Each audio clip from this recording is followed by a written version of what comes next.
Are we ready, guys? When we get there? Okay, I'll give you a wave when we're ready.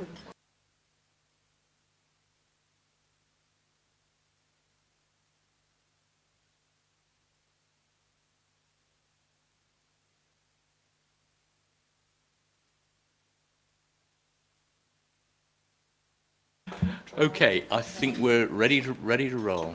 Okay.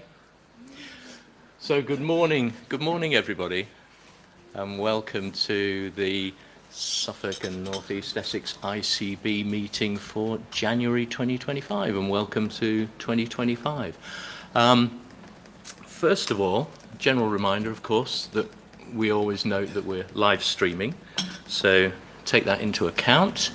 And also, we have a new member around the table this morning. So, Gareth, I'd like to welcome you to the board. Gareth's representing Suffolk County Council. So, would you like to introduce yourself, Gareth? Making sure it works. Yep. Hi everyone, Gareth Everton. I'm the new Executive Director of Adult Social Care at Suffolk County Council. So, nice to meet everybody.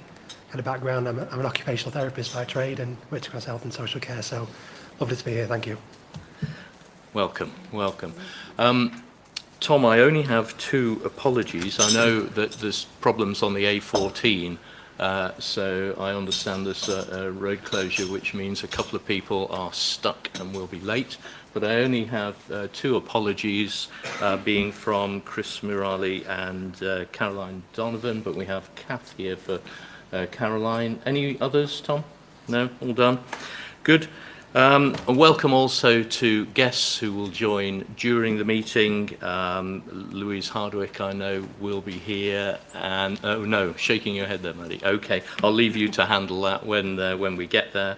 And colleagues from Ipswich Town Football Club Foundation, and at the appropriate points in the meeting from NSFT and also from ePut.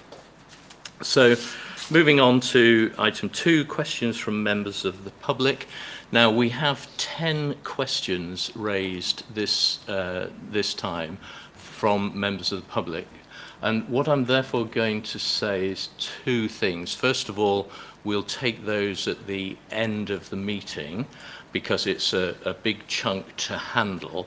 And I know that we absolutely need to finish on time. But also, I think, Simon, I'll be asking you to read them out, and then I'll then, as appropriate, go to Lisa and Ed to answer them. But a general comment, if I could make it, we have the guidance is in every agenda when we publish it, that the questions must be relevant to an agenda item. Now, actually, we've been very flexible, as flexible as we possibly can, because we do want to encourage appropriate engagement. Hitherto, we've been very flexible over the interpretation of relevant to agenda items. But if we're now getting into a position where at every meeting we have 10 or more questions, because of the time-limited nature of the item for members of the public to raise questions, I think it's probably fair to say that we will have to be more strict going forward in the interpretation of that criteria. So perhaps members of the public could absolutely be clear and focus going forward on which question, to which agenda item the question is relevant. But anyway, we'll take the questions en bloc under item 19 at the end of the meeting. And Tom, is 10 the total at the moment? Have we any more? No, okay. Thank you. So, declarations of interest. Are there any declarations of interest or potential conflict of interest with any agenda item? Janet? Item 13. Item 13. I think simply to note, Janet, thank you very much. Any others? All done. Thank you, Janet. So, minutes of the last meeting, which was the 26th of November. Can I try and see if it works to take the minutes, first of all, for truth and accuracy en bloc? Are there any, rather than turning the pages, are there any issues regarding truth and accuracy in the draft as noted? All agreed? Okay, so the board resolves to approve the minutes of the draft minutes as presented of the 26th of November 2024 as a true and accurate record of that meeting. Agreed? Thank you. And then matters arising. So there's a bunch that you have under this item 5. From my checking through them, they're all, bar 4, they are all either complete or not due. So I'll go through the 4 that I spotted, and then we'll see if there are any others raised. So first of all, Peter, could I go to you for the patient transport around ECOC feedback, please? Yeah, thank you, Chair. I just wanted us board members to be aware that you'll remember we had a consultation in West Suffolk with regards to West Suffolk patients accessing the new surgical centre in Colchester and with Healthwatch, and we received a number of recommendations. We formed a task group between the 2 trusts and the ICB to work through each of those 6 recommendations, and we presented the findings to Suffolk Health Scrutiny last week, and they were supportive of the outcome that we reached, and we had a number of really helpful questions. And I'll through Tom, I'll give you a short paper to perhaps a pen with the notes, but with a bit more detail. But the headlines, the key issue that related to transport, we are continuing with the current options available to patients with regards to those in financial hardship, those that have a clinical need for the patient transport service, and then we're also pointing people towards the current voluntary sector and community offers for transport. We've had around 500 patients as at 6th of January using the surgical centre. Around 90 of those patients have come from West Suffolk. Transport hasn't been an issue we haven't been able to resolve with patients so far under those arrangements, but what we've agreed to do is to keep it under close monitoring for the next 6 months, and then to reflect on if there's any difficulties for patients with regards to access at that point in time. Remembering at the moment, patients have that choice to go to the local West Suffolk Trust for their orthopaedic surgery, as well as the Colchester-based surgical centre. Thanks, Chair. Thank you, Peter. Any questions for Peter on that? Elaine? So yeah, first of all, I thought it was really good to see the very detailed response to the Healthwatch report, because I know we discussed that at the last meeting. I guess my only question was if there's any follow-up expected, maybe in a year's time or 2 years' time, to do a more a broader understanding of the impact on the population, and a follow-up really to reflect, given that it will be implemented for some time. I think that would probably come under the heading at the moment of general review. I think we've said that in 6 months we wanted just to check in with the team to see if there are any issues related to transport that we weren't able to resolve. I think there's probably a more general question with regards to the function of the surgical centre as part of the sort of the makeup of the offers for our whole SNE community. But certainly in 6 months' time we're going to keep a record of any patient concerns that are raised to see any of those that might relate to transport, if there's anything specific that we need to do. Okay, happy with that, Lane? Yep, okay. Any other questions or points? Otherwise noted, and we look forward to the circulation, Tom. Thank you very much. The next item I have is towards it's the third one up from the bottom on page 18 of the pack. It's actually not got a date on it, but the Integrated Board, Care Board Performance Report, Diagnostics Update from Richard. Richard will be planning to cover that in the meeting under item 10. Then the next one I've got, just to check if I may with you, Howard, the finance report month 7 action was to go to the committee meeting in December 24. Can you confirm that it did? Yep, I can confirm I took that to the December meeting. Okay, thank you very much. And the final one, Maddie, I think is for you regarding the North Ipswich Cardinal practice update. And actually, I didn't see you walk in earlier, and I should have mentioned that it's your birthday. So happy birthday from. And she's an Ipswich fan. And she's an Ipswich fan, although I wasn't. I know, and I'm sorry about the Liverpool results on Saturday, in a way, but what can I say? I mean, this is a tricky location, isn't it? Maddie, over to you. Thank you. Thank you for your good wishes, and I couldn't be in a happier, better place on this day. Thank you. So, yes, our work to find an alternative to the Tooks bakery site for Cardinal Medical Practice is in full swing, and we are pursuing a number of options, and we are confident that they will be brought to fruition, and we're working intensely with the practice to that end. Thank you. Okay, thank you. Any questions for Maddie on that? Otherwise, noted. Are there any other updates on matters arising that I should have spotted, that anybody else has spotted? Otherwise, are we content to accept those updates as complete? Yes, thank you. Sorry? Mr. Dooley. Yes, go on, Mr. Dooley. Yeah. I wonder whether Amanda would like to update us on the response she gave to my question regarding the outsourcing of soft services at ESNEF.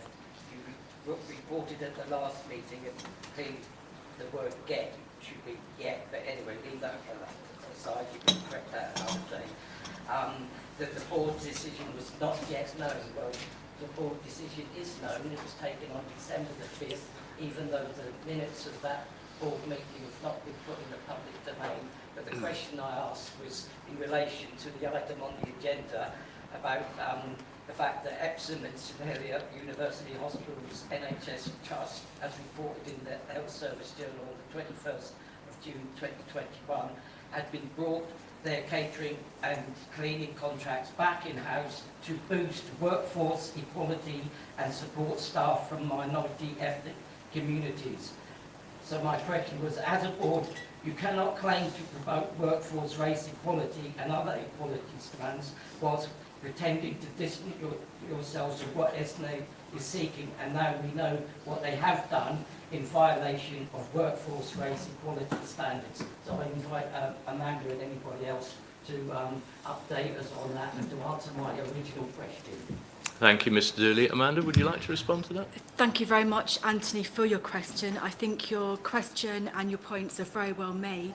And if I may, I might invite my esteemed colleague Nick to update following the board decision in December.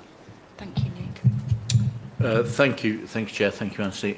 Yeah, just to confirm that the board did make the decision on the 5th of December that we will be outsourcing soft FM services on all of our sites, including our community sites. That won't be happening all from the 1st of April. It will be happening in a phased way, with Colchester going first on the 1st of April. I have been working personally with Sodexo, the chosen partner in delivering those services, and have been very clear about our expectation that the benefits of working for the NHS should absolutely be reflected in the terms and conditions, and indeed, most importantly, the values of employment that we are proud of in the NHS, that they should be replicated through our colleagues in Sodexo. They are keen to work with us. In addition, I think maybe uniquely, I don't know, but certainly unknown to the unions, we have formed a staff council that I jointly chair with the Chief Executive of Sodexo to ensure that our staff feel part of the NHS and that their terms, conditions, but most importantly, the values which we hold strong in the NHS are reflected in the employment practices and the way the staff are treated. And that staff council will be there to ensure that that is not just at the beginning of the contract, but is maintained throughout the life of the contract. Thank you, Chair. Thank you, Amanda. Thank you, Nick. Thank you, Mr. Dooley. So, any other reflections on the matters arising as discussed thus far? Any other matters arising, updates required? And is everybody content that the matters arising as recorded accurately reflected those matters arising which should have arisen from the last meeting? Agreed. Thank you very much. Thank you all. In which case, moving on to item 6, the CEO's update. Ed, over to you. Thank you, Chair. So I've got a list of updates.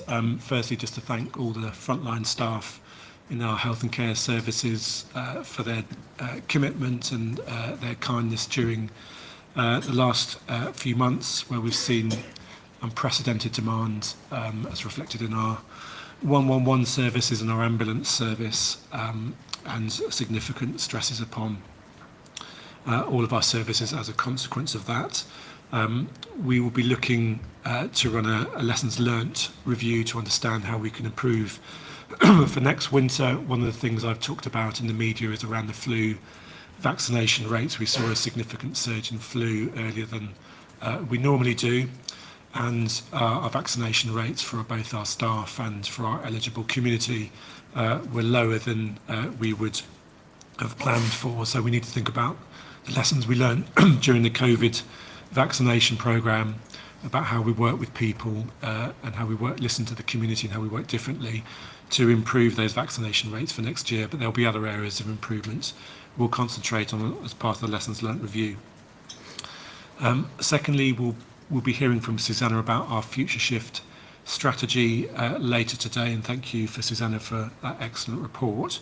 Our first major operational response to that report is a sustainability review, which we launched last week. It's a 4-month review into our NHS acute and community services.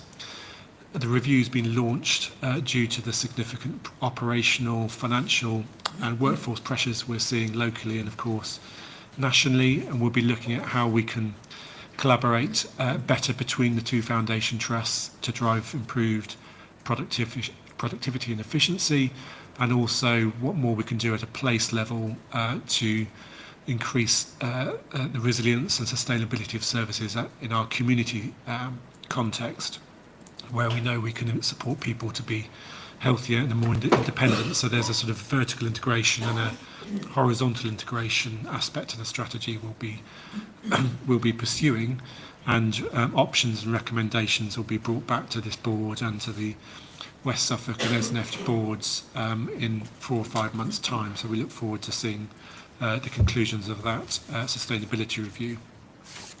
The third item is the opening of the Community Diagnostic Centre in Newmarket, which has been successfully opened, and it will be reducing waiting times for people in the west of the county.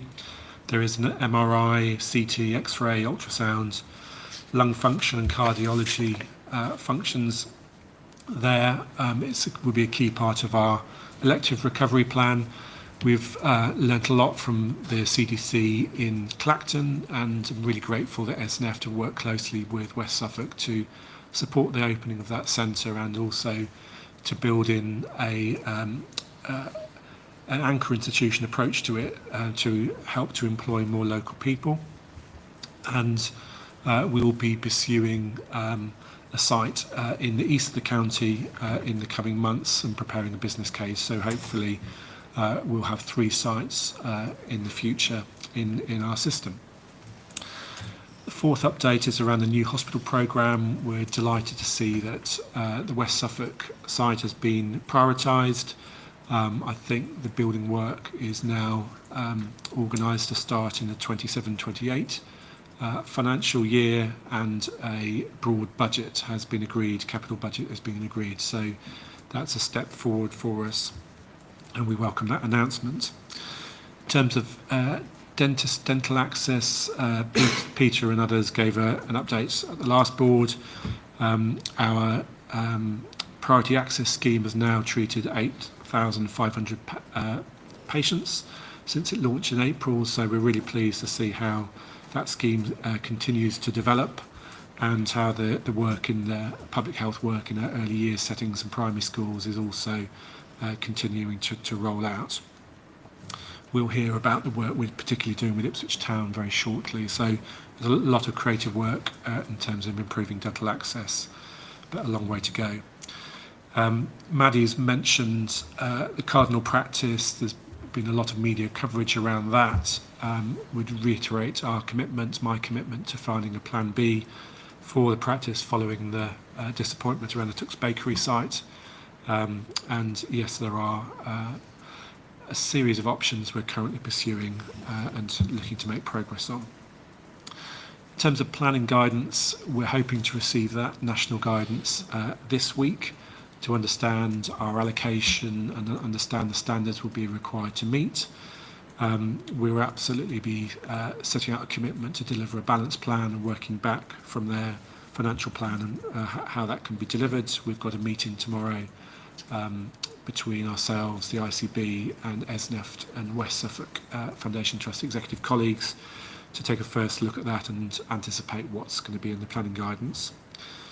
The eighth point was the staff survey. So we've received a first cut of the survey for the ICB, and the providers equally have received that. In our first cut, we benchmark very well, Chairman, as an ICB, which is encouraging, but we're waiting for the finalised detail before that's published. And then finally, the first national diabetes patient survey, experience survey has been published, and pleased to report that SNE has come top in the country in terms of patient experience around the diabetes services that we commission. So a really encouraging result for us. So that was my update. Thank you, Chair. Thank you, Ed. Very, very helpful. There's clearly a lot on, isn't there? And I think as a board, we're probably we'll have fingers crossed on the staff survey, but the early news is very positive. So with the fingers crossed, nevertheless, a positive thank you to all those who've made that happen. And then similarly on the diabetes performance, well done to all involved. So thank you. Any questions for Ed? Clearly a very busy time and a lot on. Everybody content with that report? Thank you very much. In which case, let's move on to item 7, which is the building healthier communities by working with anchor institutions. And as we all know, working with anchor institutions is so important to us. But specifically today, a paper from Maddie and colleagues on this very issue. So over to you, Maddie. Thank you very much. So first of all, I'd just like to introduce Dan Palfrey from the Ipswich Town Community Foundation. Thank you very much for joining us. Just by way of introduction, a bit of a definition of anchor institutions. It's one of those terms that we use, and I think it's just important that we're all on the same page. So anchor institutions are described by the Health Foundation as large organisations whose long-term sustainability is tied to the well-being of the populations they serve, organisations rooted in their place. And I think we have to agree that that's certainly the case for Ipswich Town. And they have assets and resources which, if we work together, can help to address local, social, economic and environmental priorities and to reduce health inequalities. We, as members of this board, are all belong to anchor institutions or related to anchor institutions. And there's lots of work that each and every organisation around this table is doing to pursue those aims. But the focus of this paper is just a flavour of the work that we're doing with other anchor institutions in Ipswich and East Suffolk. I want to just say I'm very sorry that unfortunately Louise is unwell today and is not with us, but this is the paper that she has written, and this work is a huge tribute to her creativity, her partnership working and leadership within Ipswich and East Suffolk. So thank you, Louise. Hope you'll watch this back. So I'm going to hand over to Dan at the moment, but I'm going to just share a little bit about some of the other organisations that we're working with as well, because we're very fortunate in Ipswich and East Suffolk. We're very rich in a number of very important anchor institutions within our community. So the others that are mentioned in here at the moment are the Port of Felixstowe. It's obviously a very large employer of national, in fact of international significance. And we've just started to work with them in terms of bringing a sort of soft start, bringing our Be Well bus right into the heart of the port and engaging in conversations with people and trying to look at how they currently receive their health services and what more that we can do to support health and well-being. And we look to really build on that in a very responsive way to their needs, which of course it's another, like many of us, it's a 24/7 operation. So that's just the start of a very important partnership. And the same with our military bases, Ipswich and East Suffolk and indeed West Suffolk. And of course, North East Essex also has a long standing partnership with military personnel and families. And again, we've just begun that partnership in working with them in some new ways. and we hope to continue to expand those ways of working. So the detail there in the paper is about Ipswich Town, and I'm going to hand over to Dan to really bring that to life. Thank you. Thank you, Maddie, and good morning, everyone. Thank you for the opportunity to talk today. So just a bit about Ipswich Town Foundation. We are only in our 5th year of existence. We came back in 2019 following a 6-year hiatus. So we are a registered charity, the official charity of Ipswich Town Football Club. Everything that we look to do in the community is through using the power of Ipswich Town and the brand that comes with it to make a positive and meaningful difference to those in the community. So on the screen you can see that our pillars, they are our 4 key pillars of work that we deliver. So we have community participation and inclusion, health and well-being, very noted to this meeting, sport and physical activity, and education and employability. And with those 4 key pillars, we have 29 programs in all that underpin underneath those strands of work. This culminates in us engaging with just under 9,000 young people and vulnerable adults on a weekly basis, not only here in Ipswich, but also wider Suffolk as well. Traditionally, CCOs have probably been focused heavily on the sport and physical activity pillar. And this is an important piece of work for us, given that we are the official charity of a football club. But we're very much now, and what I want to talk to you about is very much seeing how we can make a positive difference to tackle, societal challenges, and how the power of Ipswich Town can be that to open doors and engage with participants in a different way away from sort of traditional statutory services.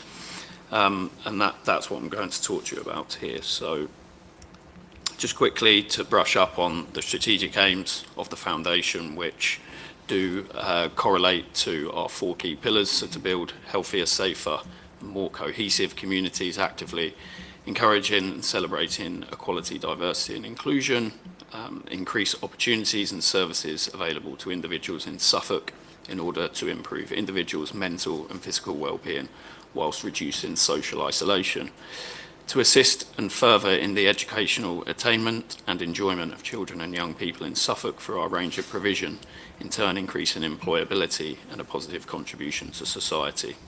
And finally, to develop lifelong habits of regular physical activity and participation, whilst continuing to provide achievable pathways to excellence.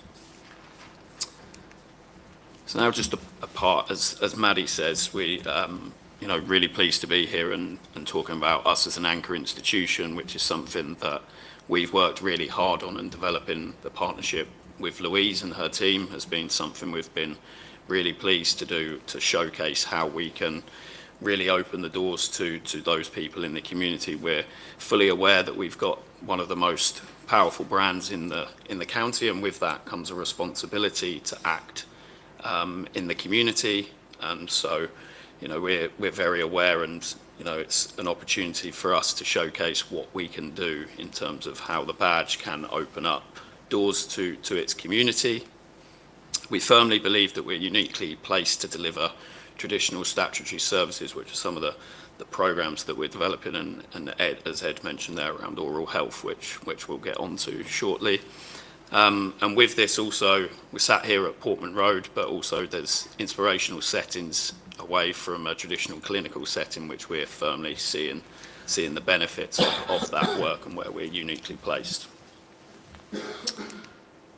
So just on to the first programme, which we've developed with the Integrated Care Board, is Active Blues, which is a 12-week health and lifestyle programme with an emphasis on hypertension and cardiovascular disease.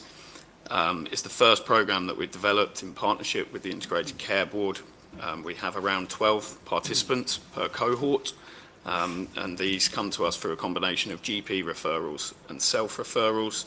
Important to add on top of this that we have local GP oversight across the duration of the programme. Weekly sessions last for 75 minutes, and as I talked about in the previous slide, they are based here at Portman Road. We've ran sessions in the home changing room, in the concourse, out on the practice pitch, again, really honing in on that inspirational setting and where we're uniquely placed. Sessions are split between theory and physical activity, where we're talking around the importance of nutrition and actually the effects of hypertension on their bodies, whilst then going into a physical activity sessions. Sessions are delivered, as I say, in a non-clinical setting to support individuals who have not engaged with traditional clinical interventions. Probably the biggest in terms of the impact, what we've seen from the programme is when my team in dialogue with participants is around the stigma surrounding clinical interventions and how they have openly talked about how they feel more comfortable in this setting, that they wouldn't typically go to a GP, and that they actually feel more comfortable in a setting around this where it's possibly more, more comfortable, and they feel that we build up that level of trust. 90% of participants have said that they felt more optimistic and happier with themselves at the conclusion of the programme. And upon completion of the programme, we've seen 100% of participants stating that they now have a better understanding and knowledge of the cases that affect hypertension on their bodies. Sessions are delivered in a non-clinical setting to support individuals who haven't engaged with the traditional clinical settings. I think what's important to add to all of this is that this was the first one, and it's really been a learning curve for the team. As I mentioned right at the start, this is, we're just a 5-year-old organisation, so learning along the way, and working with Louise and her team, it's been great to understand the health and wellbeing challenges of the NHS and how we can be a vehicle to help to tackle that. But also working with GPs, the use of data, monitoring and evaluation has been really important to us. So just moving on to some of the feedback which you can see on there, which is pretty inspirational from some direct quotes from some of the participants who have come through on the programme, talking about how it's given them a purpose. They now feel part of the community.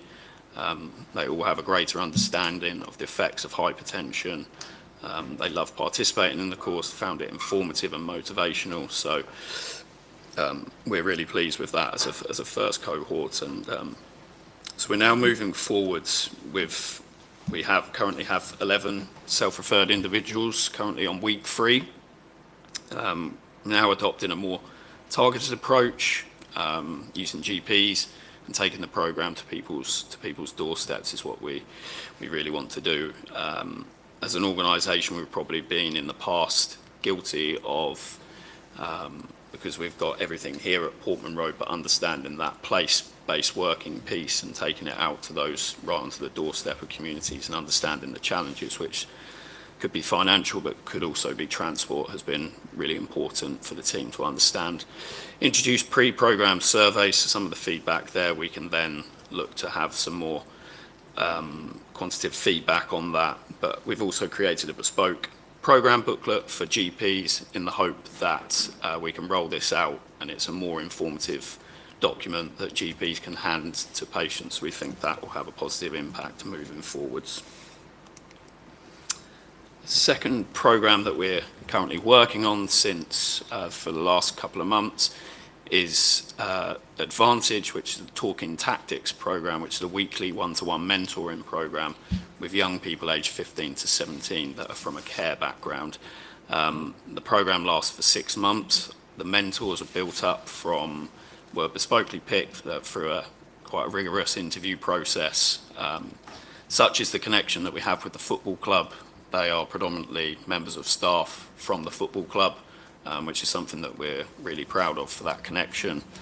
We have 2 cohorts per year, with 6 people enrolled on the first cohort, and young people are screened and matched with a mentor to receive relational goal-based mentoring through inspirational settings at Portman Road. So again, we've had mentoring sessions being sat in the stand, sat in the dugout at Portman Road, in the changing rooms. So again, we've really seen the benefits in that. The impact so far, so you appreciate it's only been a short window, but with attendance, whether it traditionally was in school, was difficult for these young people, but we've seen 100% attendance rate thus far. which is something we're really proud of and testament to the mentors and the relationships that they've built at an early stage. And they've really seen young people express and open up and feel comfortable in their setting with their mentor, and have gone on record to say how much they're enjoying the sessions. Each young person has set goals, and we've got one young person in particular that I wanted to highlight to this forum, who's opened up and talked about his aims of becoming a photographer. So we're beginning working with social services on this, but looking to have him undertake some work experience with our marketing and communications manager, which is, again, something we're really proud of. And as Ed mentioned, this is our latest programme, which I'm pleased to say just last week we've received confirmation from the Premier League Charitable Fund that we've been successful with our oral health bid, which is circa £105,000 worth of funding secured from the Premier League Charitable Fund for 3 years to run a project which will be predominantly aimed in primary schools here in Ipswich. A targeted led approach to tackle the issues we're facing with dentistry around tooth decay and dental extraction, working in partnership with the Public Health and University of Suffolk's Dentistry CIC to deliver educational engaging workshops, like I say, across targeted primary schools. So what we're very conscious of, and what came out from sort of early consultation with this, was credibility around, we can talk about how the badge does open doors, and it's, head teachers were very receptive of this. However, we're very aware that, they might say, well, you're a football club, so what do you know about that? So I think to tackle that, we think the partnership with the University of Suffolk and Lorraine at the University of Suffolk and her team have been fantastic. They're going to be on the interview process for the member of staff that we recruit for this. So we feel that will add a layer of credibility that we require to run this programme effectively. So pupils will be provided with branded toothbrushing pack, which I've just to show you just what that will look like. So they'll all be Ipswich Town branded, which does come with a bespoke brushing diary, toothpaste, stickers, and a brushing pack. So we feel that this will, we've heard from data and different stories from areas of deprivation that toothbrushes are hard to come by, and in those areas, and children are not brushing their teeth twice daily like they should unless it's under supervision at school. So we hope that that will act as a positive benefit to them. So delivery will include informative workshops, not only to children, but it will also be to parents and carers.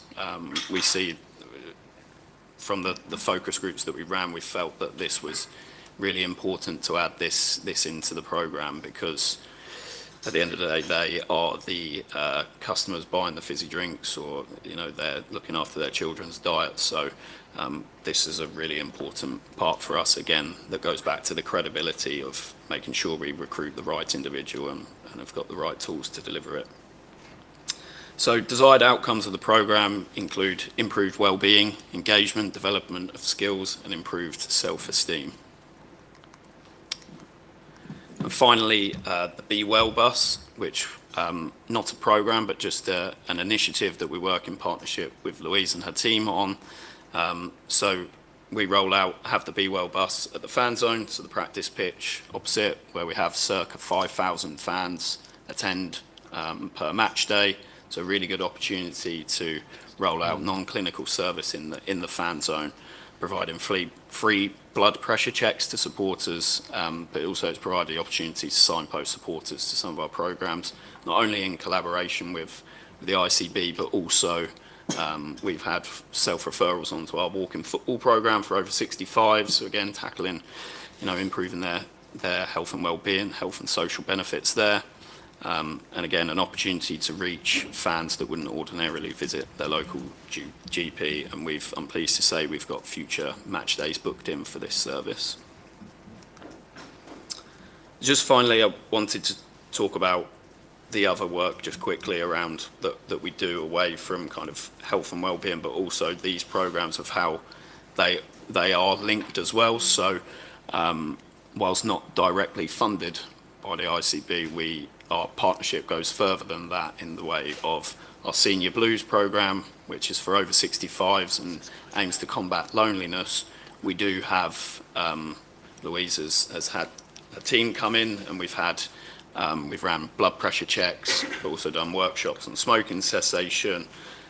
So it's been really important that we've also got these programs, we've got this platform where we're engaging with thousands of people per week. So that's also a part of the partnership, not just directly the funded programs. And that goes for our dementia cafe, the cafes that we run here at Portman Road and also in Bury St Edmunds. On screen we've got Premier League Kicks, which is a programme aimed at young people, free to access football in high areas of deprivation. It's essentially providing a safe space for these young people to play football. We also have a boxing programme. What I've put in brackets there around workshops is that every 6 weeks we run a different workshop. Now we've done anti-discrimination workshops. We've also got in the plan around vaping workshops, mental health, importance of sleep. So there's also health and wellbeing aspects to this programme. And the same can be said for our primary stars, which are bespoke interventions relating to Ipswich Town that we run, again, a targeted approach in deprived primary schools where we have disengaged pupils. So again, using the vehicle of Ipswich Town to make a positive difference. We also have our care home programme that we're rolling out to 7 or 8 care homes here in Ipswich, and beyond, I think, into Woodbridge as well, where we run light physical activity to the residents in those care homes, and we're seeing the benefit of that. I've touched upon Senior Blues, where we run those sessions here at Portman Road, but what we're also looking to do, we currently have a bid in to try and expand that out into rural communities. Like I touched upon earlier, that we have become perhaps too focused here at Ipswich Town, Portman Road, but what we want to do is, we know there's really big issues around rural isolation, and with that transport, particularly for that demographic, so we're looking to roll this programme out into targeted areas across the county, again, which is something we can look to add a layer of the partnership with. And finally, our Divert programme, which is funded by the Police and Crime Commissioner, which works with young people aged 13 to 17 that are on the cusp of gang criminality and serious youth violence. So we work with them on a 10-week programme. The overall aim of it is we do employability, CV workshops, workshops on knife crime, but the aim of this programme is to help them realise that actually they can still positively contribute to society.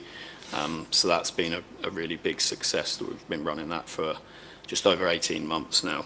Just want to add on all the programmes, keen for sustainability and scalability, want to run more outreach programmes and getting people, one programme we're looking at is getting people back into work as well, that have got long-term health conditions. So there's a lot more we can do. Obviously it's early days for us still, but we're really seeing the benefit of that. And yeah, I think it's just, can't emphasise enough around the kind of trust we see face to face from participants, where it's funny, if someone turns up in an Ipswich Town tracksuit, it seems they open up and talk about how they actually feel, or they listen more. So yeah, that's where we feel we're really uniquely placed.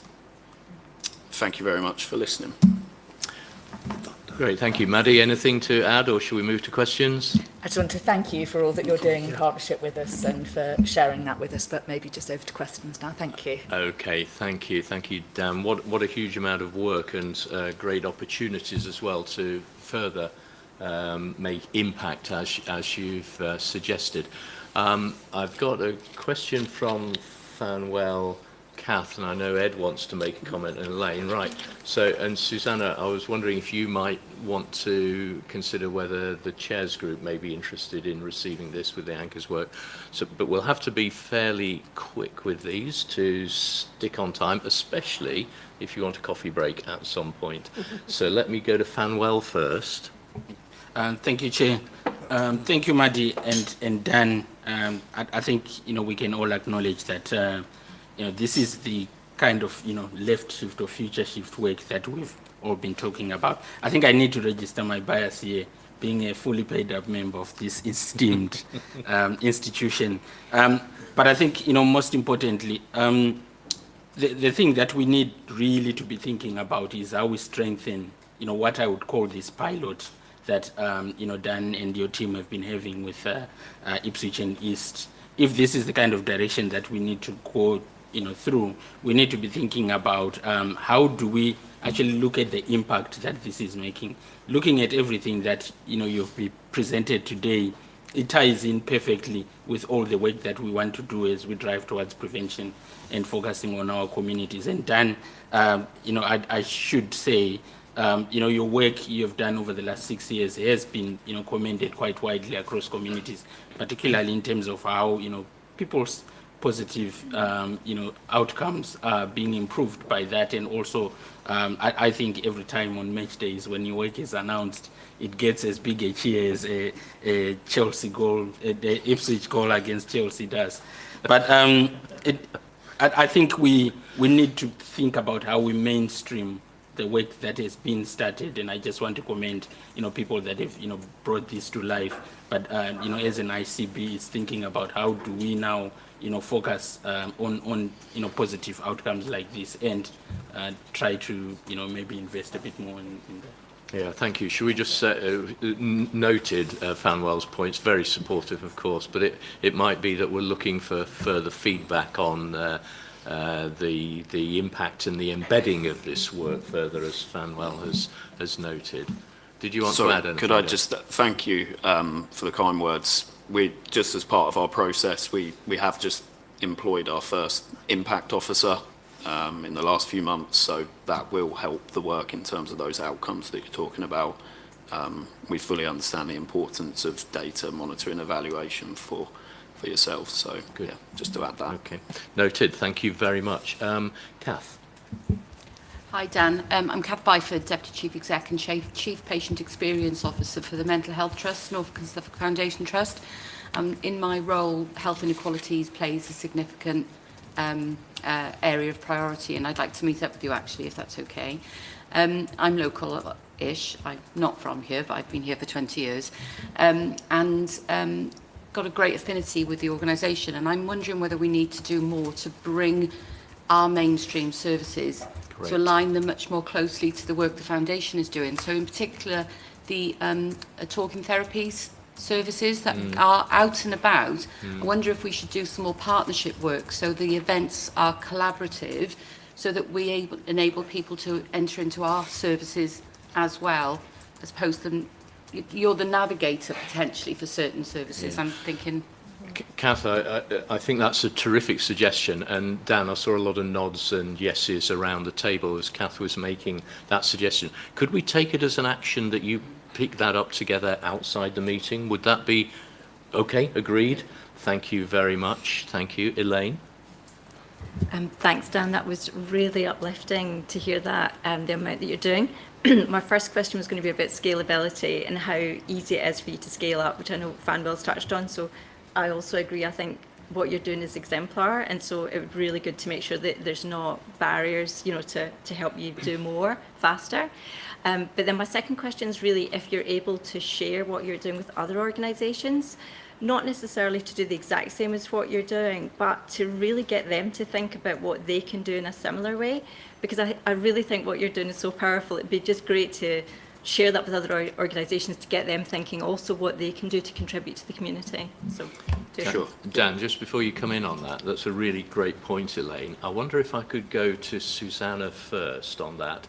And it may be that there's another group, Dan, that you might not be aware of yet who might pick up that action. So, Susanna, do you want to respond to that? Okay, so hi Dan, I'm Susanna Howard. I'm the Integrated Care Partnership Director for the system. So my job is to link with all of the very wide partnership of different organisations right across voluntary community sector, social care providers, the whole of the NHS, and I could go on all day.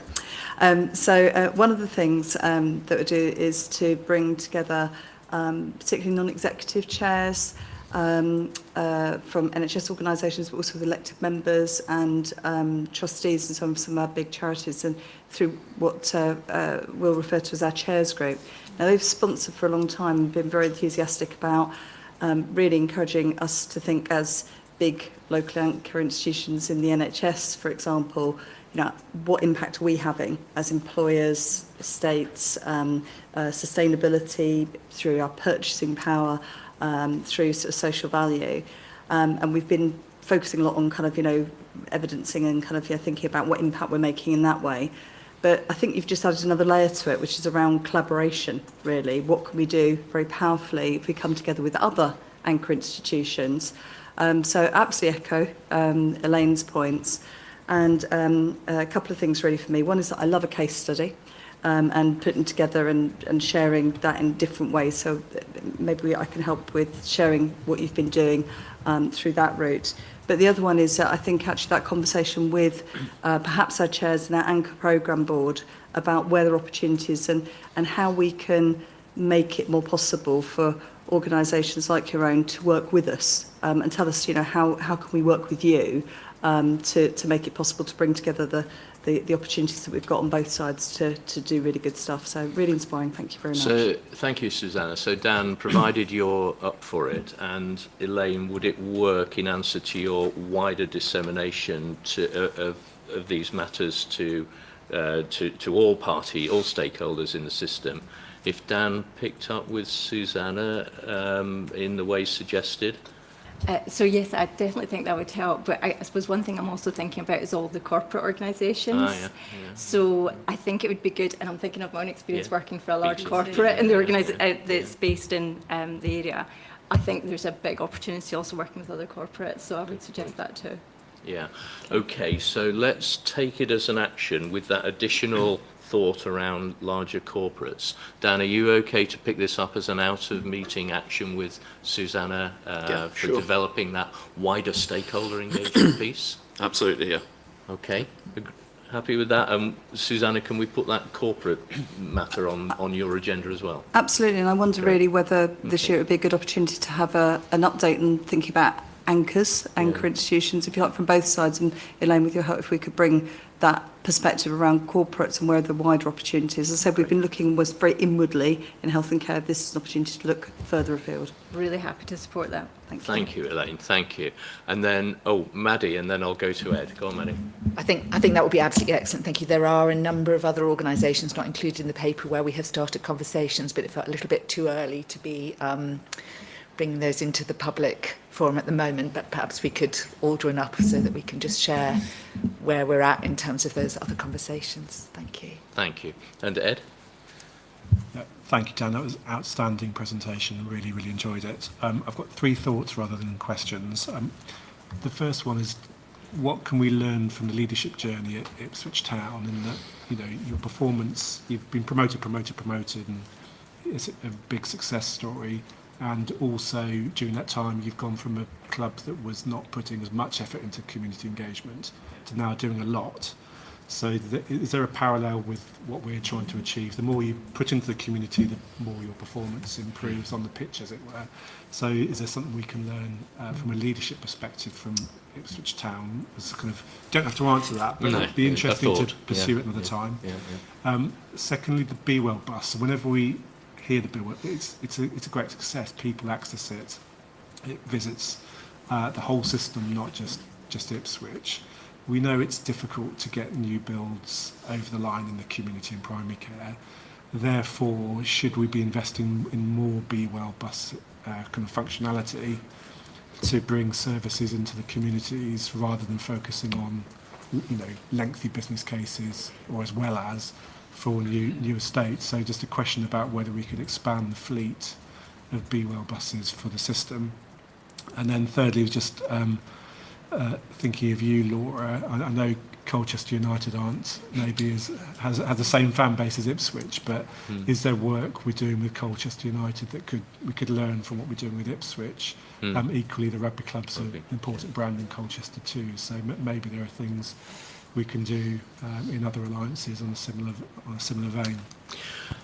Great points, and Dan and Laura, I don't think you have to answer yes or no to those at the moment, but good points, Ed, well made. Maddie, are you happy if the board resolves to ask you to take those points forward with the appropriate parties and report back to the board on progress? Particularly like your learning point, well, like all your points, Ed, but the learning point is a good one, because actually if we can learn as well, we shouldn't we? Yeah, okay. Very happy to take all those forward. Are you happy with that? Yes, okay, wonderful. No other questions. Maddie and Dan, particularly, you can gather that the board has been very enthused by your presentation and the work that you've done, but also that we see great potential further developments and impacts over the months and years to come. So thank you. Thank you very much. You've got our support and endorsement whilst noting the progress to date. Thank you for the opportunity. Thank you. Okay, thank you very much. Okay, colleagues, let's move on then to item 8, which is the intensive and assertive outreach paper. Lisa, I'm going to go to you to introduce this and then to handle this introduction for the speakers. Thank you very much. So this is a three-way presentation between myself and our colleagues from NSFT and EPUT, and I'll let them introduce themselves. I'll just give a very brief overview because the presenters will also give some background to this, but we will all remember the incredibly sad deaths of Ian Coates, Grace O'Malley Cuma and Barnaby Webber back in January 2024 following the murders by Valdo Calacane. There was a national piece of work. The former Secretary of State for Health and Social Care commissioned the CQC to carry out a rapid review of Nottinghamshire Healthcare NHS Foundation Trust, and the findings that came out from that indicated failures in care across several areas of Valdo's care. Valdo had been diagnosed with paranoid schizophrenia, refused to take his medication and was experiencing ongoing persistent symptoms of psychosis at the time of the attack. So NHS England asked nationally for ICBs and mental health trusts to work together to review community mental health services and to ensure that each organisation, each mental health trust has clear policies and practice in place for patients with serious mental illness who require intensive community treatment. So my colleagues are going to present their reviews and I'll hand over. I'll let you introduce yourself. Thank you. Good morning. My name is Andy Mack. I'm the Deputy Chief Operating Officer from Norfolk and Suffolk Foundation Trust. And I think we've got colleague Mark, I don't know, from EPUT. I don't know if Mark's here. I'm not sure that he's not here yet. Okay, sorry. We haven't got a colleague from EPUT called Mark. So yeah, I'm going to talk you through and give a brief update to the board around the outputs of the review and our next steps really as an organisation in relation to the tragedy in Nottingham. I'll try and make sure I use this well. Do feel free to prompt if I miss a slide or don't go forwards. So as Lisa's said and given a little bit of the context already, really the tragic events where Valdo Calacane had lost contact with mental health services, and that resulted in him stabbing 3 people to death. Some historical context which I think is helpful is around we used to have what were called assertive outreach teams. Some people who know mental health may be aware of those. And they were established in the 90s to provide intensive, personalised care for individuals with severe mental health issues, particularly those who frequently relapsed or disengaged from care or were struggling with psychosis. They focused on small caseloads, and they had a really good impact in terms of reducing hospital stay. Over time, financial pressures in the 90s led to the role of the assertive outreach teams being absorbed into our broader community mental health teams. And that shift has resulted over time in poorer outcomes for this cohort of individuals. So what happened on the back of the Valdo incident was that the CQC reviewed Nottingham services and found some serious problems. The NHS and CQC then ordered a national review of the mental health services with findings due in September. And that's really important because we need to make sure that we restore strong, focused mental health support and prevent future tragedies. So in terms of the output of the review effectively directed that all ICBs review the community services and make sure that the policy and practice is there and is appropriate for people with serious mental illness where engagement may be a challenge to support how this is undertaken. An advisory group provided some guidance to the ICB to follow, which included advice around what teams are in scope, as well as sort of advice around the characteristics of the cohort that we would be looking at, and I'll just cover that off in a minute.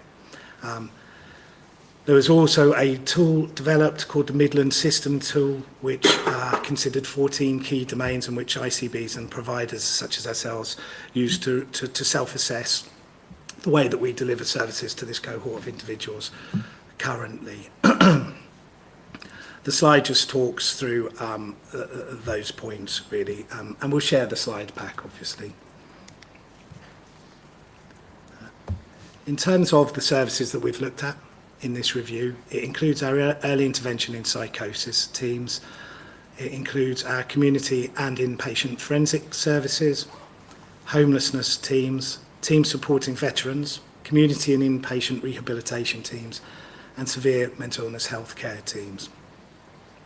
And the guidance that was presented on the back of the review around the cohort that we're working with here is that we were looking to identify individuals who are presenting with psychosis, but not necessarily given a diagnosis, which is really important, may not respond to, or may not want to, or may struggle to access the routine monitoring support that we offer, would be vulnerable to relapse and or deterioration, would have multiple social needs, so it may be that their housing needs or financial needs are what is bringing them to attention, likely to present with co-occurring problems, may have had negative experience of mental health services and may have been subject to concerns raised by families or from carers.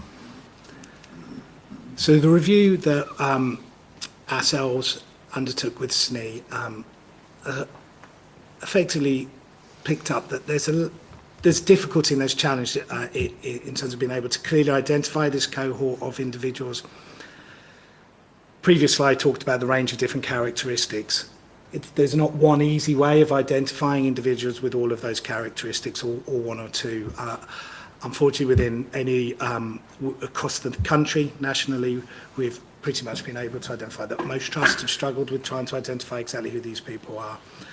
And what that's meant for us is we're having to go through a process where effectively we're talking with all of our team leads who are working with all of our caseloaders to go through to make sure that we absolutely understand all of the individuals. And an important point is these aren't people who aren't necessarily under our services already, so they will be receiving care, but what's really significant is that we identify them with view to add that intensive, assertive approach into what we do.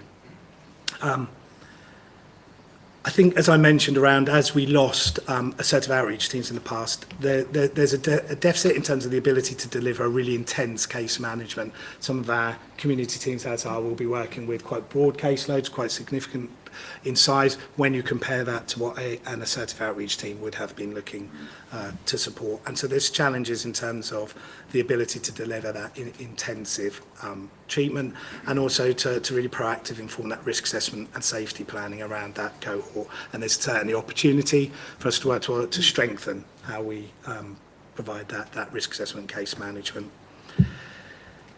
One of the consequences, I suppose, in terms of the assertive outreach, again, is that over time we've got to a point where there's insufficient, appropriately skilled workforce to deliver these interventions. It's quite a skilled role.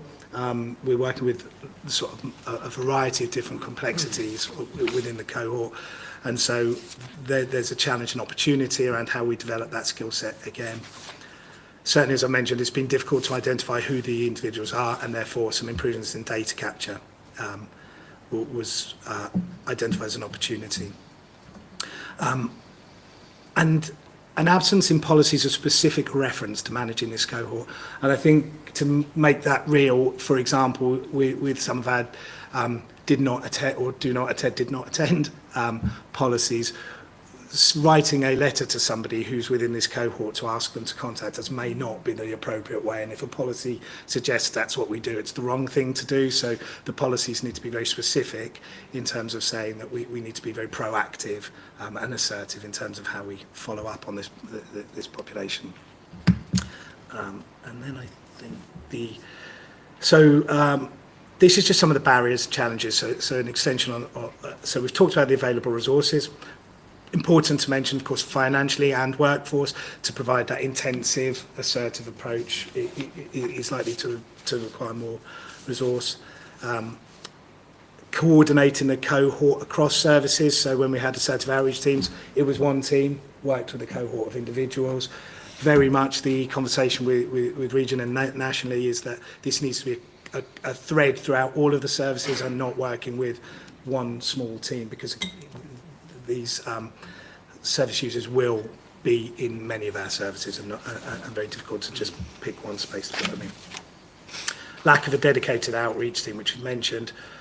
Rehab approaches that aren't necessarily system-wide, and they are generally time limited in terms of what the offer can be. And a real need for us to improve how we engage with carers and have a dialogue around people that they may be looking after who are in this cohort. So in terms of NSFT, in partnership with the ICB, our next steps are really, we have a working group, and we also are working with Norfolk and Waveney ICB in there to make sure we do proper sort of system-wide learning and monitor against the actions. We have a series of meetings and support sessions underway with NHS regionally. National teams acknowledge the likelihood of gaps emerging across UK, and there's good engagement with ministers to address concerns highlighted from the Nottingham case. And whilst we can't make any assumptions around the funding, I think there is a very strong case being made around that. We have a trust-wide team led by our Chief Operating Officer, Tandy, and that's in place and overseeing the delivery of the actions around this review. We're currently in the process of identifying all of our service users, as I've talked about, and we expect to be able to have that piece of work completed by the end of this month. We're also looking at a mechanism to make sure, as new people are identified and are referred into the organisation, that we collect their details when they join the organisation, rather than getting lost within services. And we're undertaking a review of all of the policies in line with the recommendations I spoke to. And then we're looking for guidance, which we're hoping will be issued in March by NHS, which will hopefully give us some guidance on the provision of high quality, safe care, cross-community mental health services. And then we have, I think it's a 6-monthly check-in with region to make sure that we're updating on the work done. So I think from NSFD, that's it. Thank you, Mark, Andy. yes. Thank Yes. you. We'll hand over to Mark from EPUT. And Mark, I would suggest you can probably start from findings of the review, because we've gone through the background of why we're doing the review, if that's okay. Thank you. Thank you. Mark Travella, Associate Director of Transformation from South Essex Partnership University NHS Foundation Trust. Nice to meet you all. Thank you for inviting me here today. So, yeah, we've heard the background. We had the terrible case in Nottingham, and there's been a national concern around the condition of community mental health teams, and that came from the CQC, from their inspections across the country, from the Nottingham Review.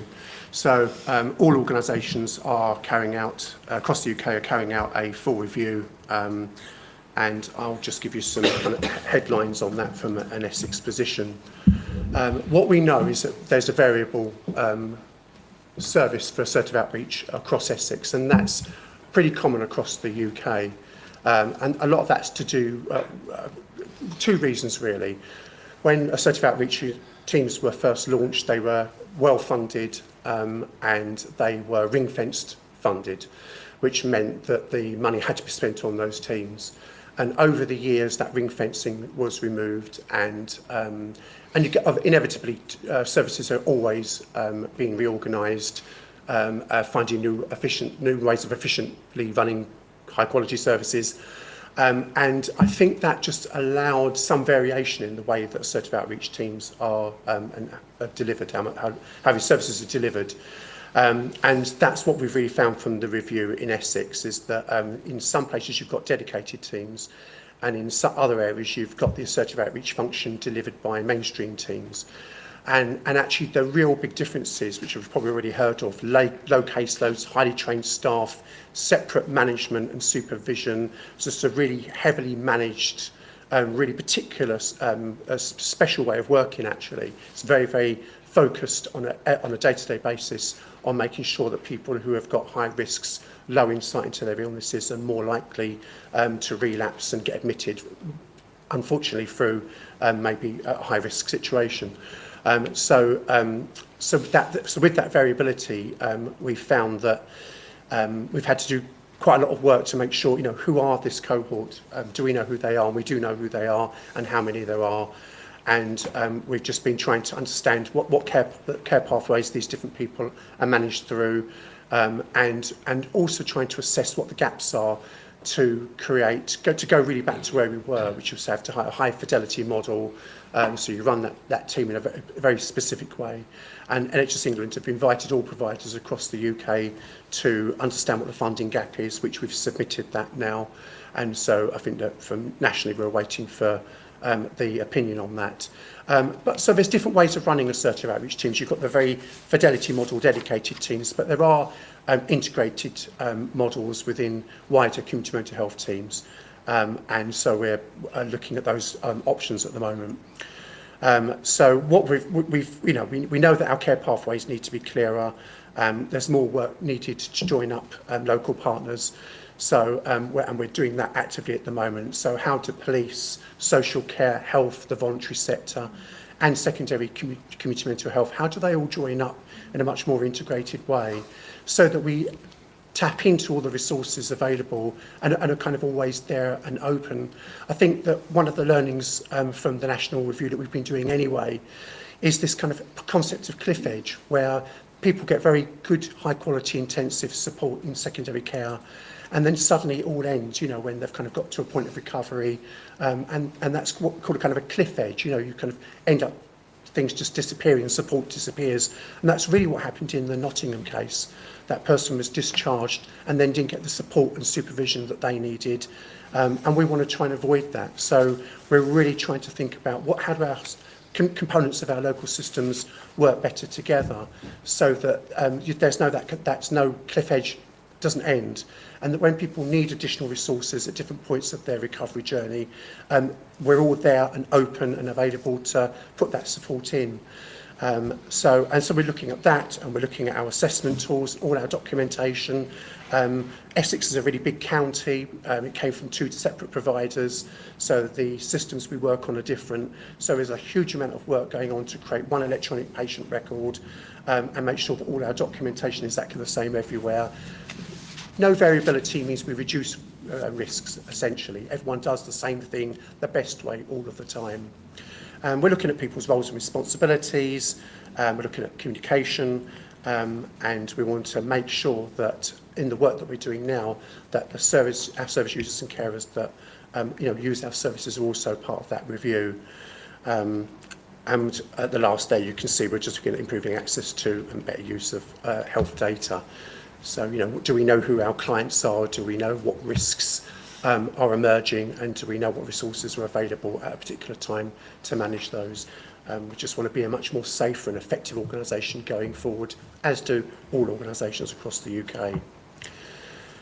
So our next steps are, we've got a series of meetings going on in the 3 ICB areas of Essex. So there's 3 separate teams. They're all actively involved using an action plan to understand all the findings from the national review and then gradually work through them, so systematically working through all those findings. There are gaps. There are gaps everywhere, and we're trying to think in advance, if depending on the funding that comes through, what are our options for making sure we deliver a much safer and more effective service for the future. We've found 114 patients in the North Essex area. So there's different cohorts in different areas of Essex. So we know who all those patients are. They've had a full review by the clinical team, led by a consultant psychiatrist. So we're very confident we know who they are now, and we're going to be putting those steps in to make sure they get a really good service. They need that. They're people who don't always have a lot of insight into their illnesses, and so therefore, of course, why would they particularly engage with treatment? So we've got to make sure that the staff have got the right caseload sizes to put that input into them and their families to build up trust, so we've got a much better chance of engaging with them in the future so that they take the treatment they need, don't relapse and then get admitted and end up in high-risk situations. That whole work is being led by actually 3 executives, but our executive medical director, is overseeing the whole process. So hopefully that reassures you that we've thought about the work that we need to do and we have a process to take ourselves to a more safe and effective service. Okay, Lisa. Thank you, colleagues. So as you've both said, we're working together to oversee the action plans that EPUT and NSFT have developed. Next steps is waiting for feedback from the national team around the financial allocations, and hopefully there'll be something in the planning guidance around development of AOT teams. So thank you. Okay, thank you very much for that, concerning report, but noting that there are action steps. But I think the board, Amanda, I'll come to you first if I may, but I think the board will have heard very clearly that there are gaps here and that there are funding and workforce challenges. So, Amanda, could I ask you to just perhaps also reflect whether BAF Risk 8 actually fully captures this? Indeed, you read my mind. Thank you very much for your presentation and report. And it was really a comment, observation, and probably an action, actually. So we've referenced at the beginning of the report how it cross-references to our board assurance framework and risk number 8. And I think there's probably more we need to be doing, unpacking that risk and cross-referencing against our system workforce risk as well, and really being more explicit of the action we perhaps need to be undertaking more, so it's more expressed really in the BAF. So further work to be done, I think, Chair.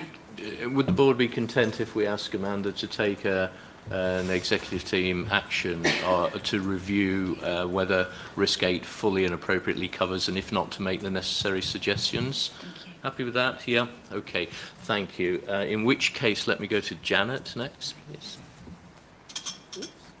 Thank you, Chair, and thank you both for your presentations. A couple of questions spring to mind for me. Mark, you've addressed half of it at the end. It's about the current cohort of patients and their access to services, the support that they're getting, the treatment that they're getting, or other support, but also whether you've appropriately risk assessed those and making sure that they're getting the best possible care that they possibly can at the current time, while we wait to see what the future of assertive outreach is through funding. And then my other thought was, both organisations have over the last 20 years had multiple CQC visits. I just wondered if this was ever an issue that had been raised through those reviews.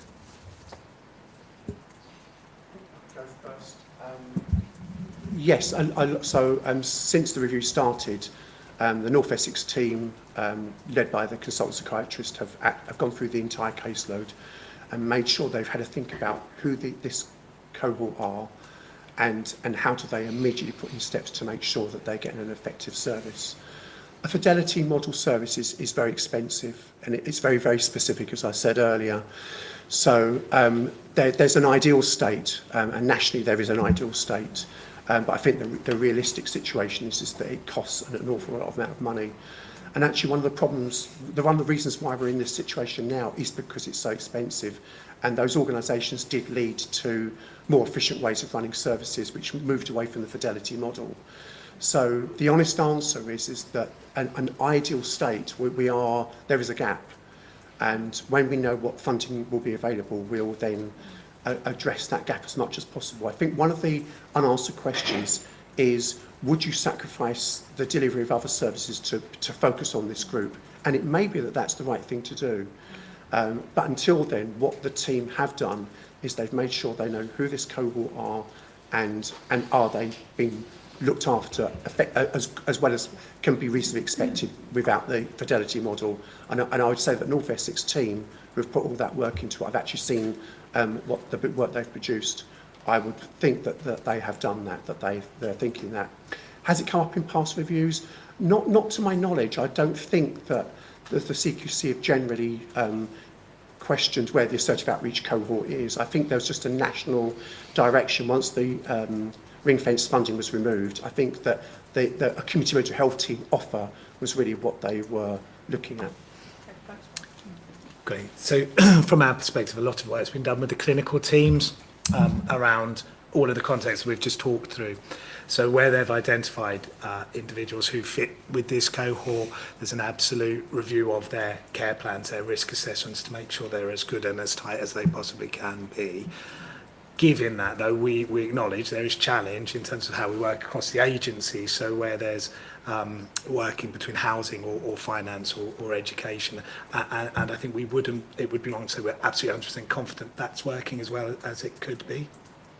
But certainly I have confidence that the teams understand the need to focus on this cohort. Specifically, I think we've sort of worked out that we have a community rehab team and rehab options. Some of our service users sit within that grouping, and they do have a bit more of an intense care plan and team looking after those individuals. But I think we're at a point where we're really needing to focus in now on training with staff around how do we make sure that we upskill them to be more curious, I think would be the word, around what if people don't have the support and how to escalate those things. In terms of the CQC, I don't recall, Kath would no doubt point me out if I record this wrong. I don't recall specific mention of CQC around this cohort, but of course within previous inspections there's been comment on the quality of care planning or risk assessment, but not specific to this cohort. May come though, mightn't it? Yeah, indeed. I'll just, unless it's on that subject, Maddie, I'll go to Frida first. Frida?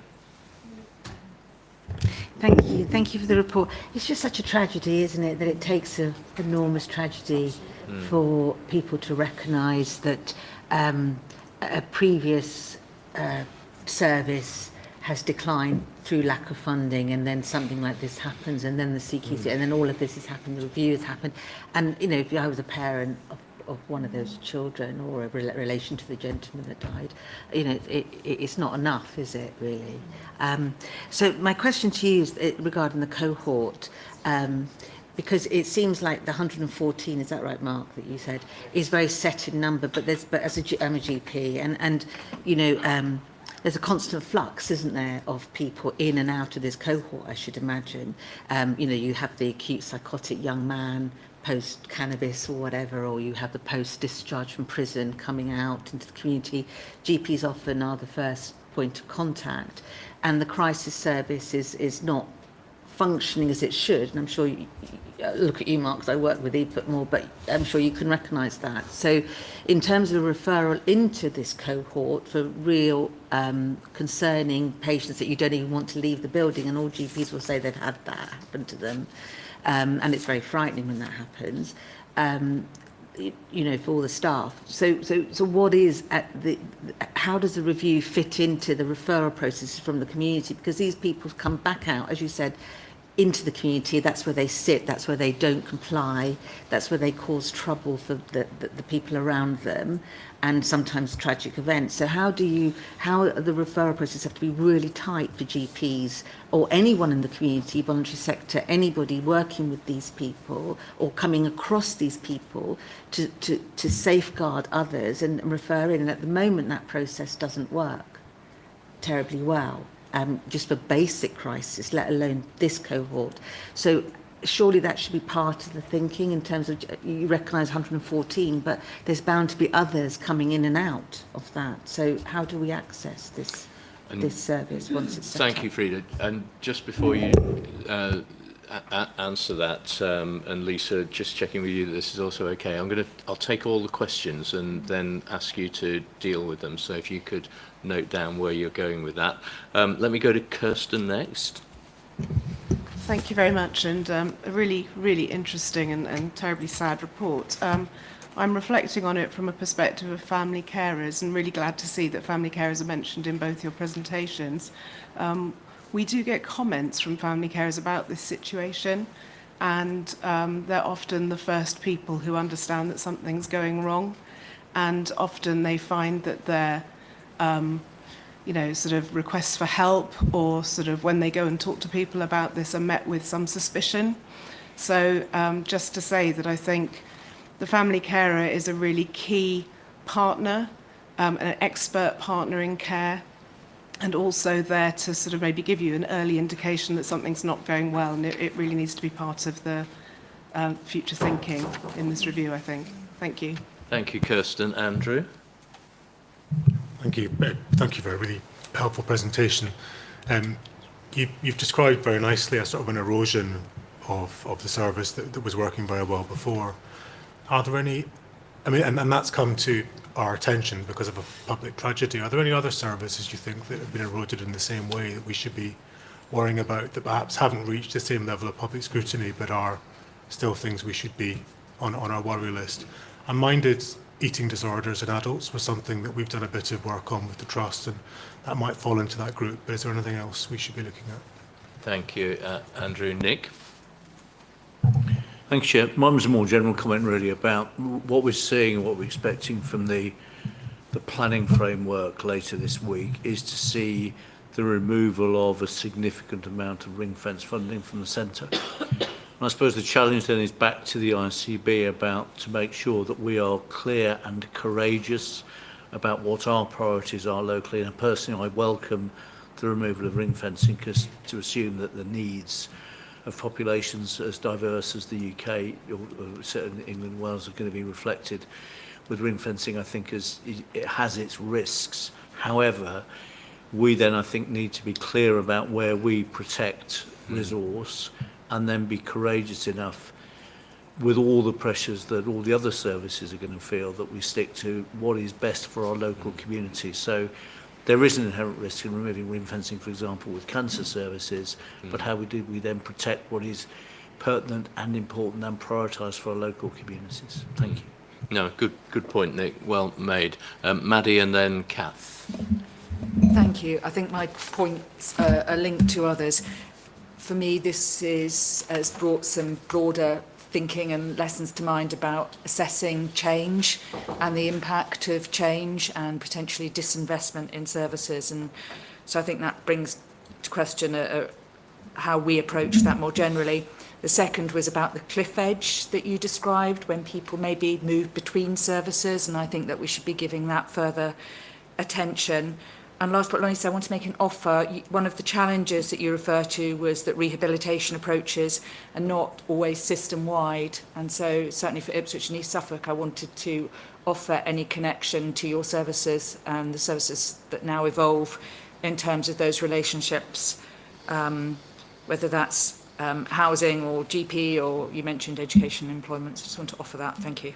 Thank you, Maddie, and I'm sure that others would express the same. So I think our message as a board would be, please ask, and don't feel that you should not ask. We want you to. Kath, and then Susanna and Rich. Okay, well, let me go to Kath first. Yeah, thank you.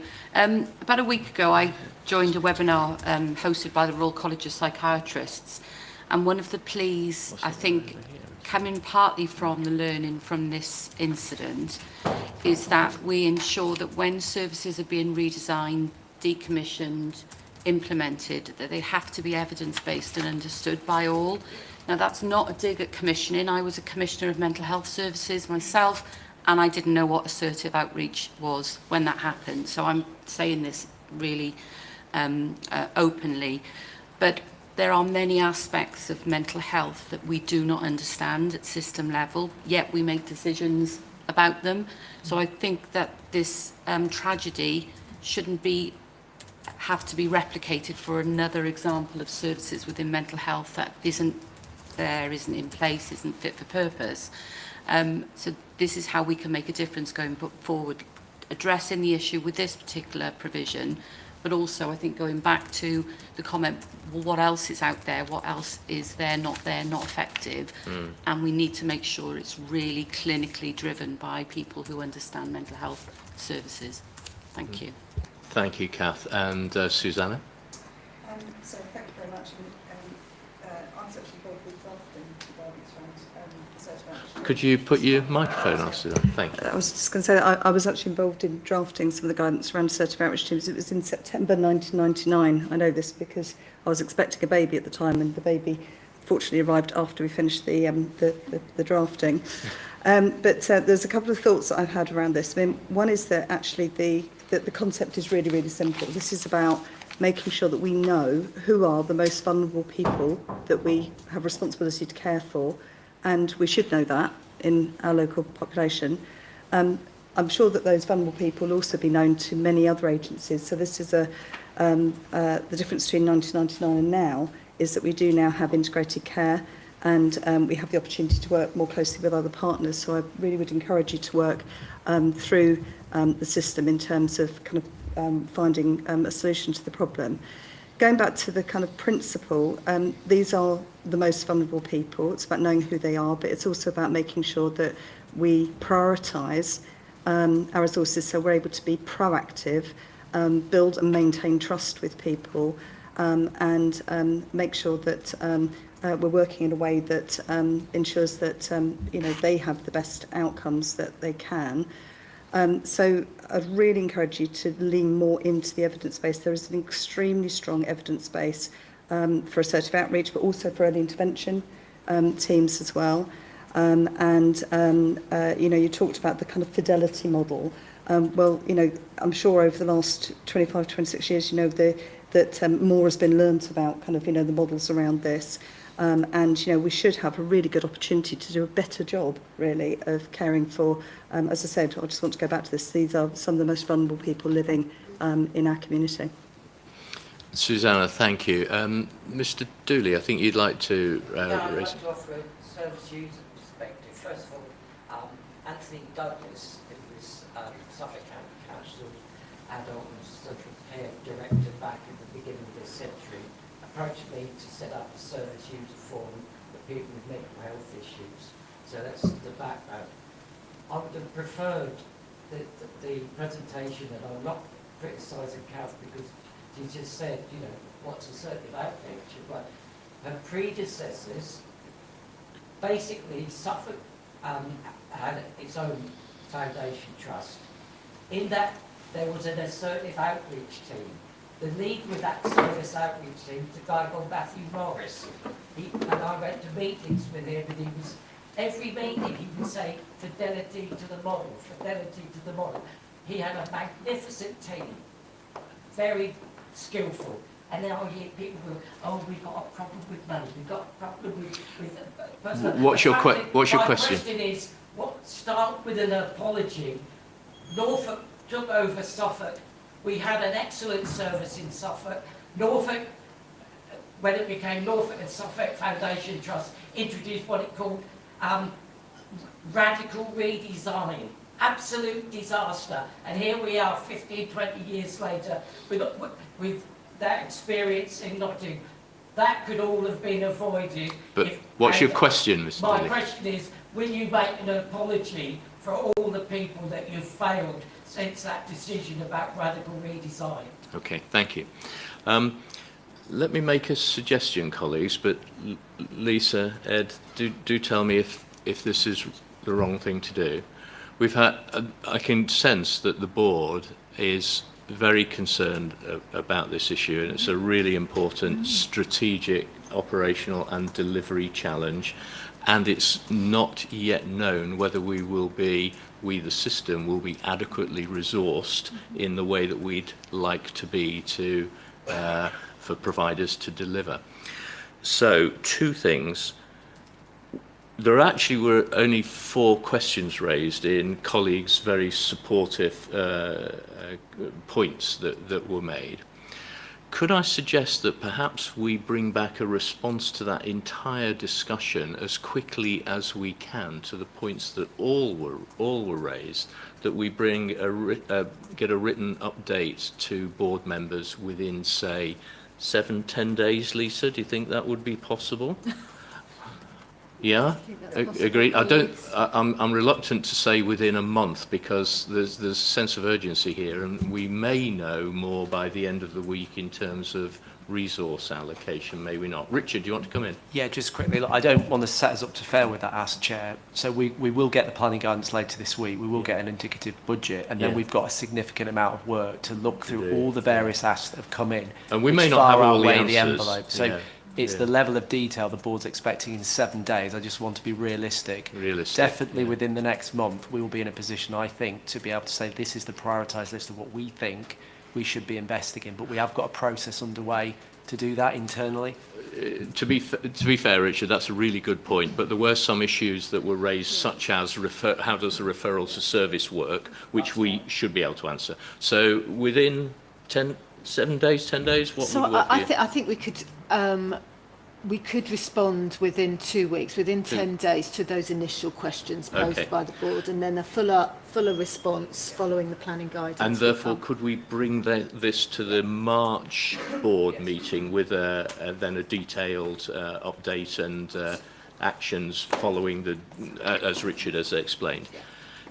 Are board members happy that we adopt that approach today? I'm conscious that it could look like a curtailing of discussion, and I don't want it to look like that. But I think we've got to be discussing known facts and understanding the exact position that we're in, and we don't know that yet, but by March we may well do. Everybody happy with that approach? Go on, Mark. It might be useful for the board just to have a response about access, because I think that's a real concern for GPs and for members of the community. Yeah. In Essex we've got 3 111 mental health services now, and so that any GP, any member of the public, any professional can ring the 111 service and usually get an immediate response. I am a clinician and I work in the 111 service, and I was working in it yesterday, and when North East, which actually happened yesterday afternoon, the North East staff were all out on home visits and dealing with queries, those lines tripped over into the Mid and South Essex area, and I took a call from somebody who lived in the North Essex area, actually a patient who's known to the North East Essex Community Mental Health team. So I just want to reassure you that from an access point of view, that these are new services that have been introduced in the last few years, and they are amazing. I know, I don't mind me saying, because they are. I work in it, and people, the police, and anyone, a carer, anyone can just ring that number and get straight through to a clinician, and can end up with a home visit, within half an hour to 4 hours most of the time when they need it. But usually it's just quite instant, a triaging assessment and then putting into a treatment pathway. So things have really changed over the last few years in Essex, in North East Essex, I'm sure in other parts of Norfolk and Suffolk as well. Okay, thank you. Can I just come back? That's not my experience. And it's not the experience of my GP colleagues in the crisis line access for GPs. I'm sorry, we can take this outside. Yeah. So please do take that outside, Frida and Mark, but also, Lisa, perhaps we can make sure in that first report that this is adequately covered. Okay, thank you all. We're going to hear more about this, are we not?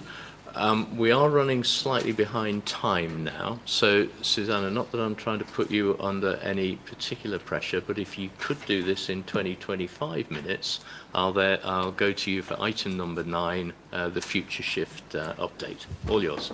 Okay, thank you. No pressure there, Chair. No. I'm here to just give you a high-level overview of the update of our ICS Integrated Care Strategy, which we've named Future Shift. And I was actually able to bring to the meeting this morning a very limited number of hard copies of that document, which you should have available, which is why I'm not going to use any slides this morning.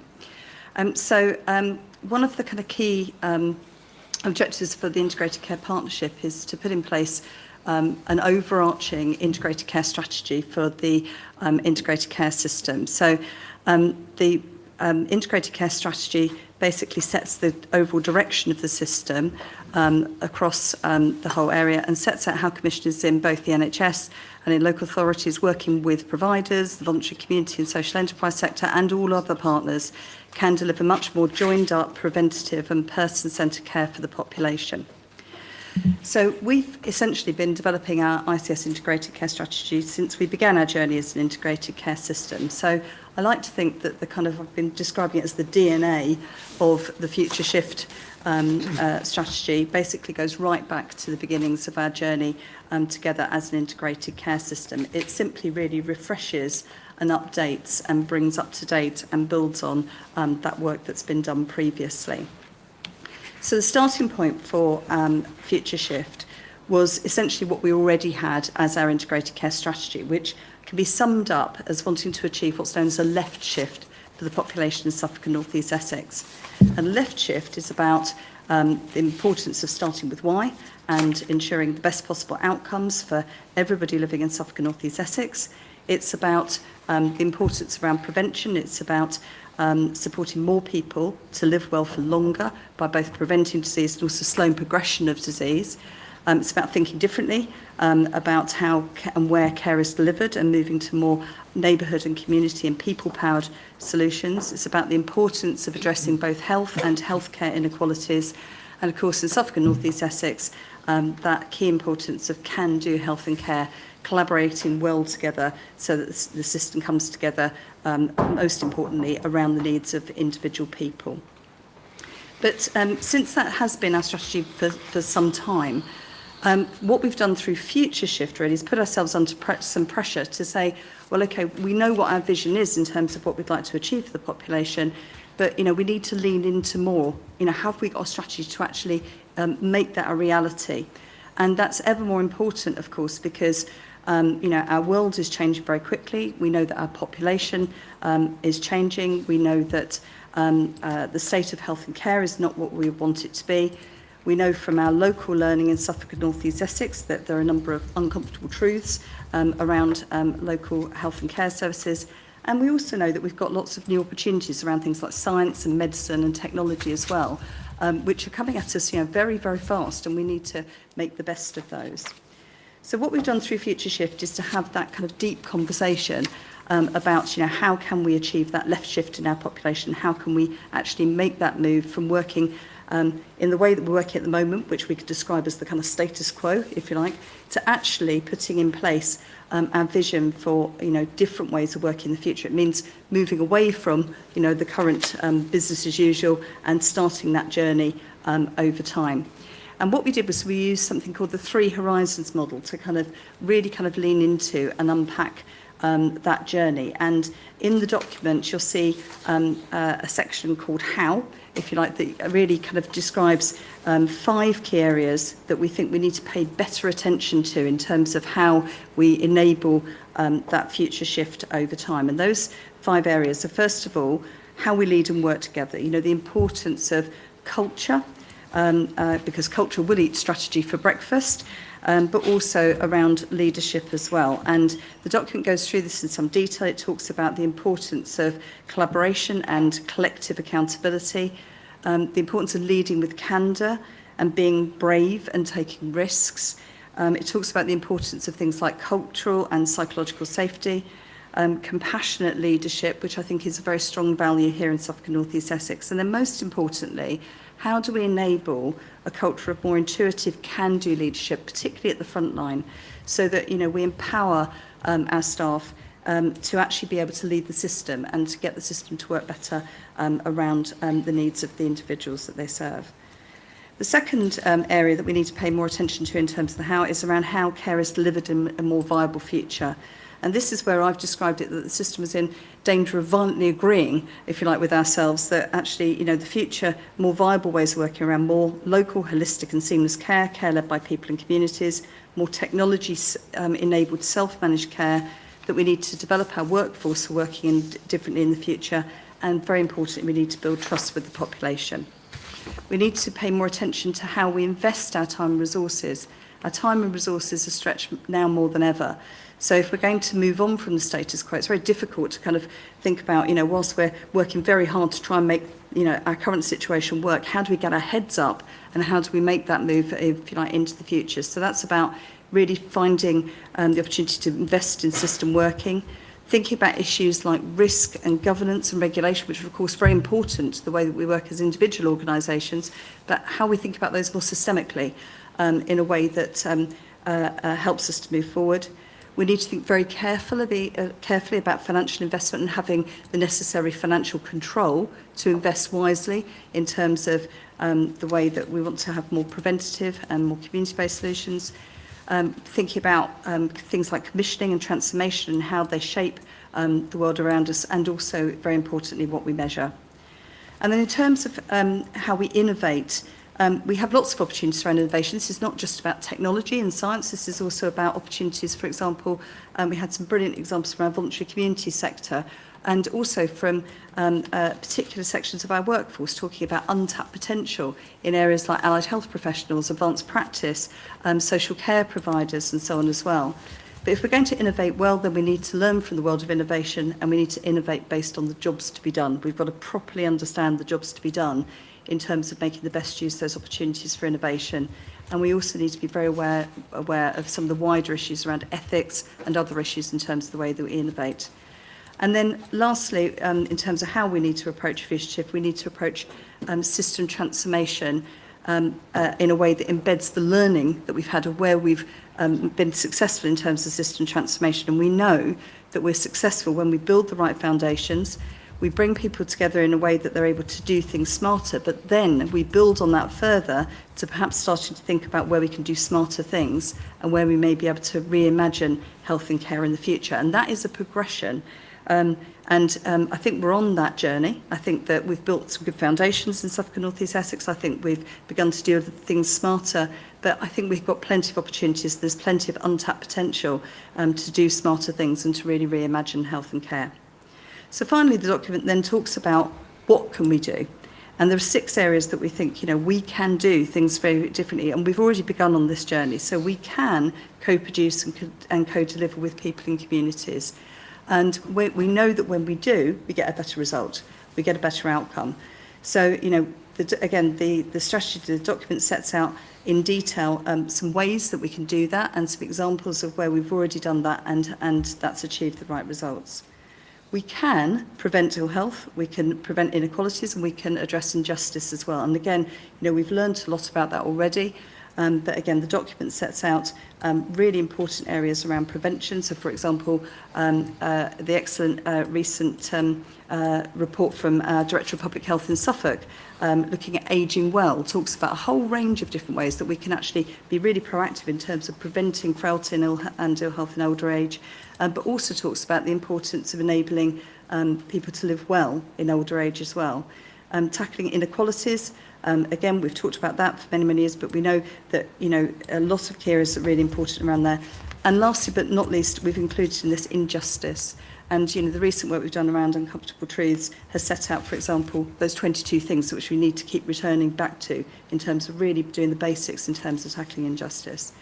We can deliver more holistic neighbourhood-based care. So really important here is general practice, the importance of our things like our integrated neighbourhood teams, but also our voluntary and community, faith and social enterprise sector. And then where we've got, again, untapped potential, perhaps in social care providers, perhaps in the work through advanced practitioners. There was a really good event last week, brought together advanced practitioners from across the system, and also allied health professionals can really make a difference. And then where we can make more use of technology and innovation. And the important thing here is the image that's on the front of the document, which is a kind of technology hand touching a human one. Because technology is great, but when you bring that together with the human, it really kind of brings home, if you like, how we can genuinely transform. So some of the fantastic work that's been done in general practice, locally in Suffolk and North East Essex. I was lucky enough to spend a bit of time with my colleague David over there, looking at, for example, Stowe Health and the way that they work. But it really brings home that it's technology enabled, but it's technology enabled, more humane, if you like, different ways of working in terms of services. We can learn from data, evidence, knowledge and intelligence. And this isn't just about, we've got an excellent linked data set, but also we need to learn. We need to learn from, for example, from the previous agenda item, from where we've got evidence and perhaps where we need to reflect on perhaps where we could learn better in terms of people's experiences. And then lastly, we can make better use of our existing resources. We have huge resources, but in actual fact, by simplifying our system, for example, realising our role as anchor organisations and so on. So the document is very detailed. It's 94 pages long. And even at 94 pages, it starts to set out at a high level a number of those areas. But this is the beginning of a conversation.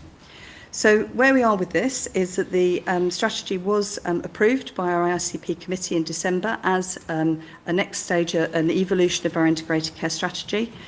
Under the Health and Care Act, if you like, there is a responsibility now with both NHS and local authority commissioners to have regard to that integrated care strategy when they take forward their work around things like commissioning functions, plans and strategies, and so on.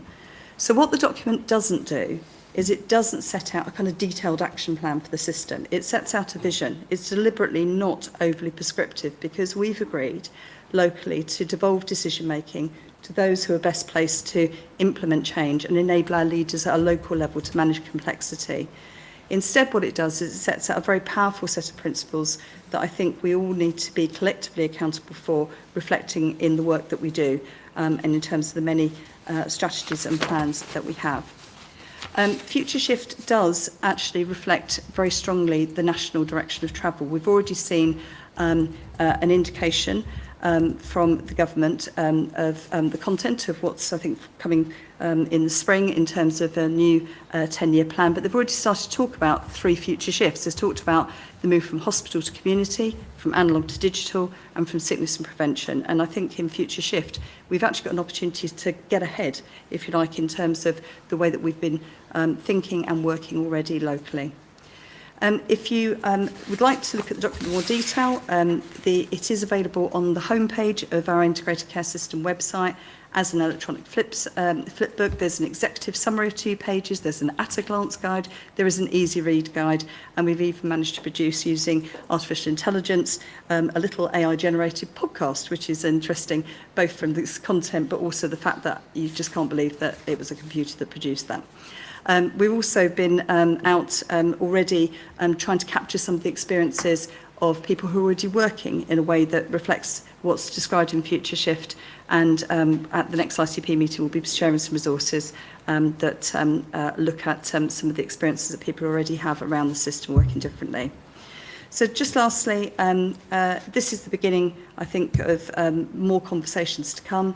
Certainly over 2025 through the ICP, there'll be lots more opportunities to dig down and to go further in terms of some of these key areas, particularly around things like culture and leadership, untapped potential, technology and innovation, and also that perspective from people and communities as well.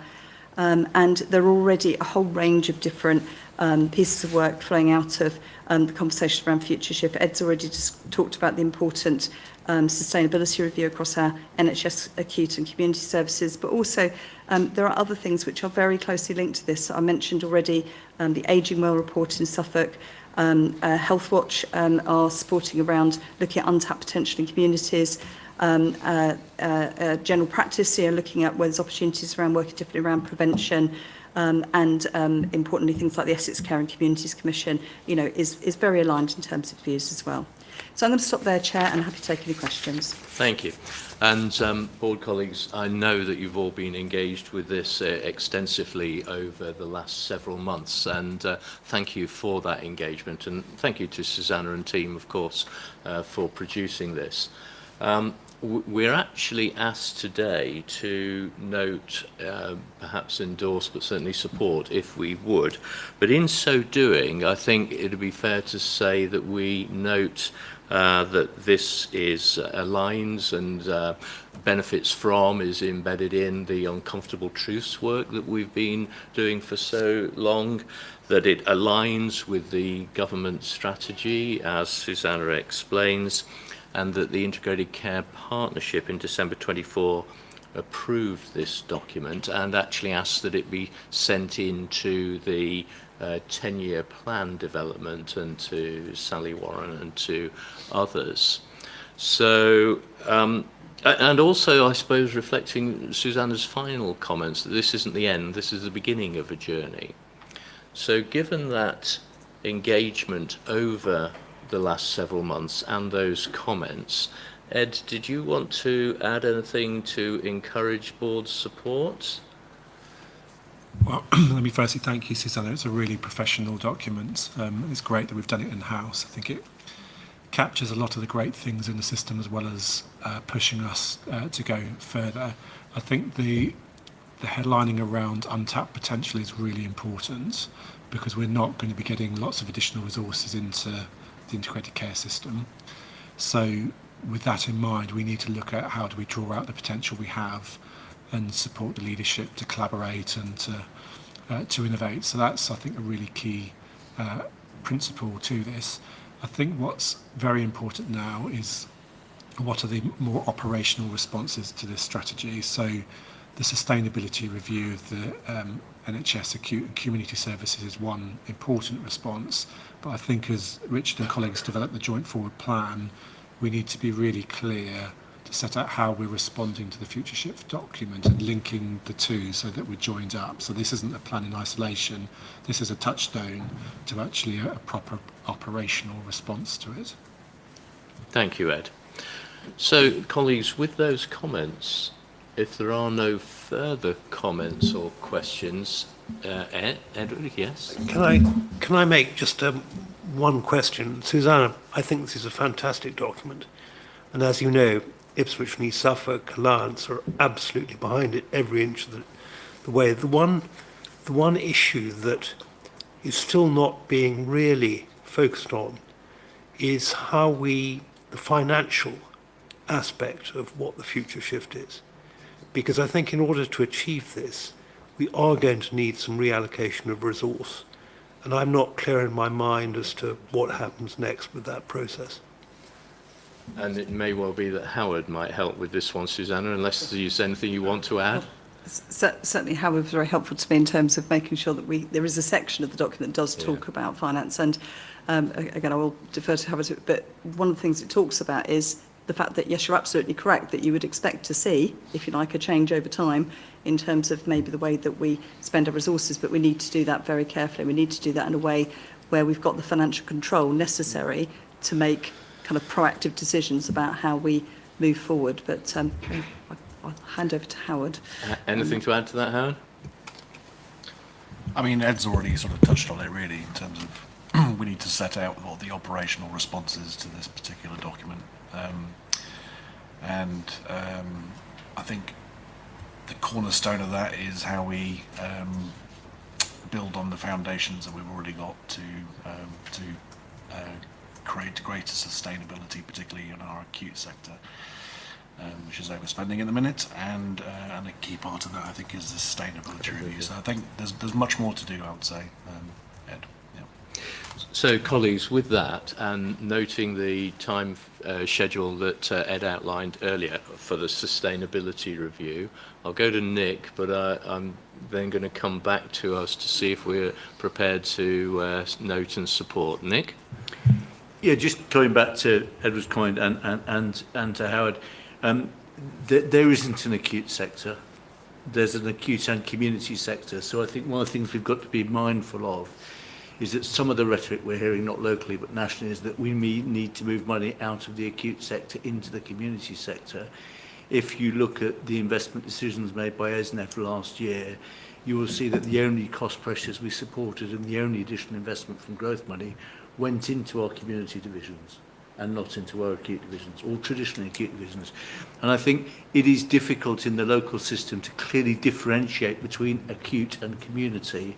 And I'd advise the board not to push too hard at that, because we do have staff who work in both acute and community. I know Ewan does as well. So I just think we need to be mindful of that before we look at big, broad brush changes. He says, slightly defensively. Thank you, Chair.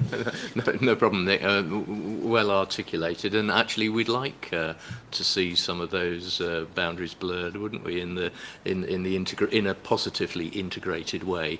Yeah. Okay. So with those comments, are we happy to note, of course, because we do note, are we happy to endorse and support? We are endorsed and supported. And when will we get the next update of this? Would it be approximately 6 months' time? Susanna, I'm thinking of the schedule for the sustainability review, which is May time, as outlined by Ed. So there's two things to mention. One is that obviously the integrated care strategy, if you like, is an ICP thing. So it will be an ongoing, literally I think everything on the agenda for the next ICP committee is around future shift, as you'd expect it to be. So that's that, and of course the ICB are very much around the table in that broader committee. But certainly I think in terms of the ICB board, I think the connection with the joint forward plan, Richard and I love to sing in duet and so on, but we are working very closely with Richard's team on that, and maybe that might be the opportunity to do some of that update. Timing for that, Richard? Yeah, just quickly. So we need to bring, in line with national, the revised joint forward plan here for sign-off at the end of March. So as Ed said, that will respond in part to the report that Susanna's just gone through. And then, as has been you've mentioned, in May we'll also be bringing the outputs of the sustainability review. So both of those are key inputs as our response as a board to the future shift report. And then the next update on this. Okay, good. That all fits in as though it's a plan. Well done. Tom, can you put that into the forward planner, please, for the board? Thank you very much. And according to my clock here, with the end of that item dead on the minute, Susanna, it's 11 o'clock, which is on schedule. Now, we didn't build a coffee break into the schedule, but I think, given how uncomfortable I'm finding this seat, and I suspect you all are, shall we take a 10-minute break, stretch your legs, but let's be back sharp in 10 minutes, and we'll have to find that 10 minutes in the next part of the agenda. Everybody content with that? So 10-minute break, everybody, and back sharp thereafter. Thank you.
Go. So thank you for taking that break to stretch your legs. These are possibly the most uncomfortable seats I think that certainly I've sat in recently. But with that, let's recommence. As I say, we've got to grab 10 minutes out of this session. If we could, that would be helpful. Richard, the Integrated Care Board Performance Report for January, please. Thank you, Chair. So you'll see in the pack there's a short report which gives you the headline messages on our core performance standards since we last met. As colleagues will be aware, we have the Performance Committee that oversees this in more detail. You'll see the outputs of the last meeting on the first slide. Winter planning, GP collective action around ADHD that Maddie is doing a sterling job of leading, which we've now got a response to that we can cover if we would like. And then we also discussed the sustainability review that Ed has already mentioned. Just really quickly in terms of headlines from each of the main parts of the performance pack. So on urgent emergency care, Ed's already alluded to that we've had a really challenging winter so far, in line with national. There was a regional level 3 incident stepped up at the end of December, which was then stepped down on the 13th of January. In summary, we've had significant high acuity in terms of those coming into A&E, high occupancy rates in acute and community, and capacity challenges in part as a result. I have to say relationships have been really good and strong across UEC's system partners, even with Nick, joke, and they have continued to remain strong in terms of how we're responding. However, ambulance Cat 2 remains a real challenge, as does 12-hour delays. And as Ed's alluded to, we've got a review now underway, which is looking at what the learning from that experience is, and we'll be developing in mid-March a face-to-face system event to look at that and how we can do better. In terms of elective, again, really quickly, 65 weeks, so those waiting more than 65 weeks is our key target this year for the end of March. ESNEFT are confident that they will get there by the end of March down to pretty much 0. Nick's nodding good. West Suffolk, we've got a bit more work to do specifically around a couple of specialties, predominantly gynae and urogynae, but there's active work happening there. You'll see in the pack there's a bit more detail on diagnostics at the last board, so that goes into more depth. ESNEFT, again, are predicting that they will be meeting or exceeding the 95% target for diagnostic by end of March. With West Suffolk, we've got some further work to do, particularly around a couple of the diagnostic tests or modalities, as they're called, and we've got a recovery plan in progress with the Trust. We've also just agreed, and it's in the pack, to do a strategic piece of work, really to take a step back and look at our diagnostics as a system and really look at developing a kind of more of a strategic plan.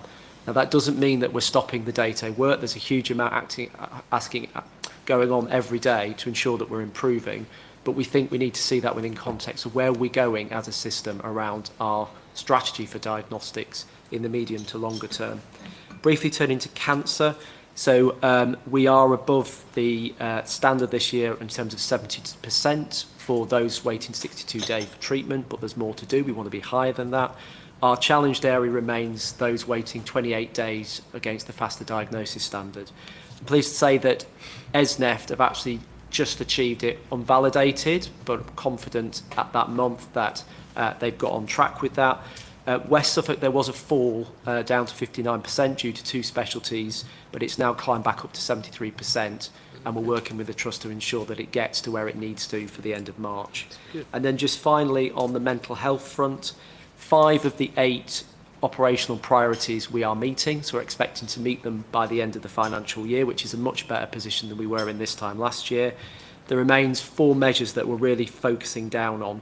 CYP access, so increasing the numbers accessing services. There's some data issues related to that, and that's one of the areas that we're actively now looking at. I would say dementia diagnosis is probably one of our 2 biggest challenges, and that's not new to the board.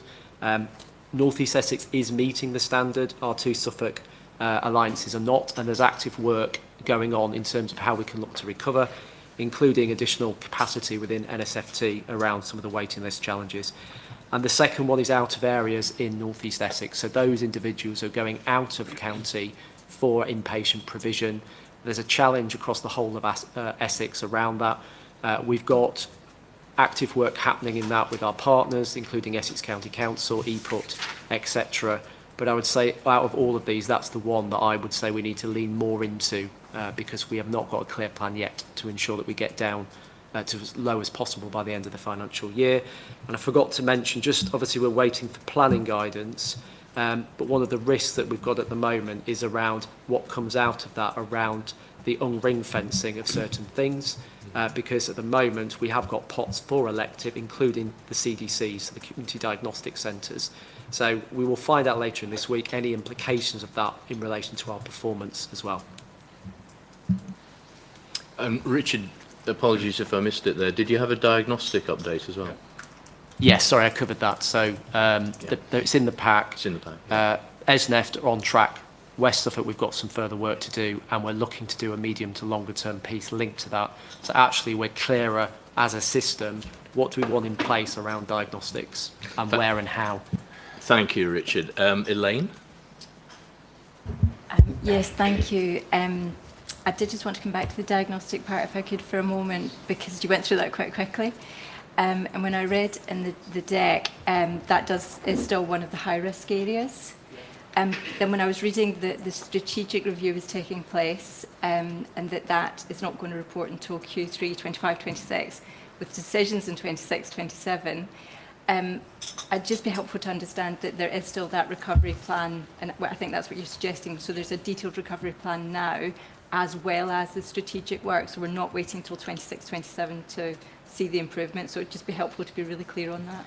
That's absolutely correct. So, as I said, we've got a variety of different governance forums and recovery plans in place with both trusts. Esneft, we are confident they will get there, and they are getting there. There's a couple of areas with West Suffolk where we're still doing some further work to ensure we've got something more robust. But that, again, doesn't mean it's going to last for the next 2-3 years. We've got to now take a step back and look, actually strategically, what is the best setup across our geography in relation to diagnostics? And that's also in line with the National Elective Plan that came out a couple of weeks ago, which talks more about direct access for GPs. So part of this work, even though it's going to be led by Esneft on behalf of the system, will include our GP colleagues and others, because there are some implications of that national plan in terms of how people are referred through for diagnostics. Thank you very much. Thank you. Happy with that, Elaine? Ed? Yeah, just on diagnostics, I know Ewan would have missed this at the start, but I welcomed the new CDC, which is going to deliver 100,000 treatments a year plus, so a great asset for the Alliance. Have we modelled in the difference that the CDC will make to the performance challenges we've got in the west of the county? Yes. I think what does it say? So it's already been modelled in, but for certain, so it's DEXA scanning in particular. So when you start to break it down by modality, a few like MRI, absolutely yes, but there's a couple of modalities where the CDC is not going to be sufficient to ensure that the trust retains back into 95% performance, which is why we're doing some further work, including conversations between the two trusts about potential mutual aid for those specific modalities.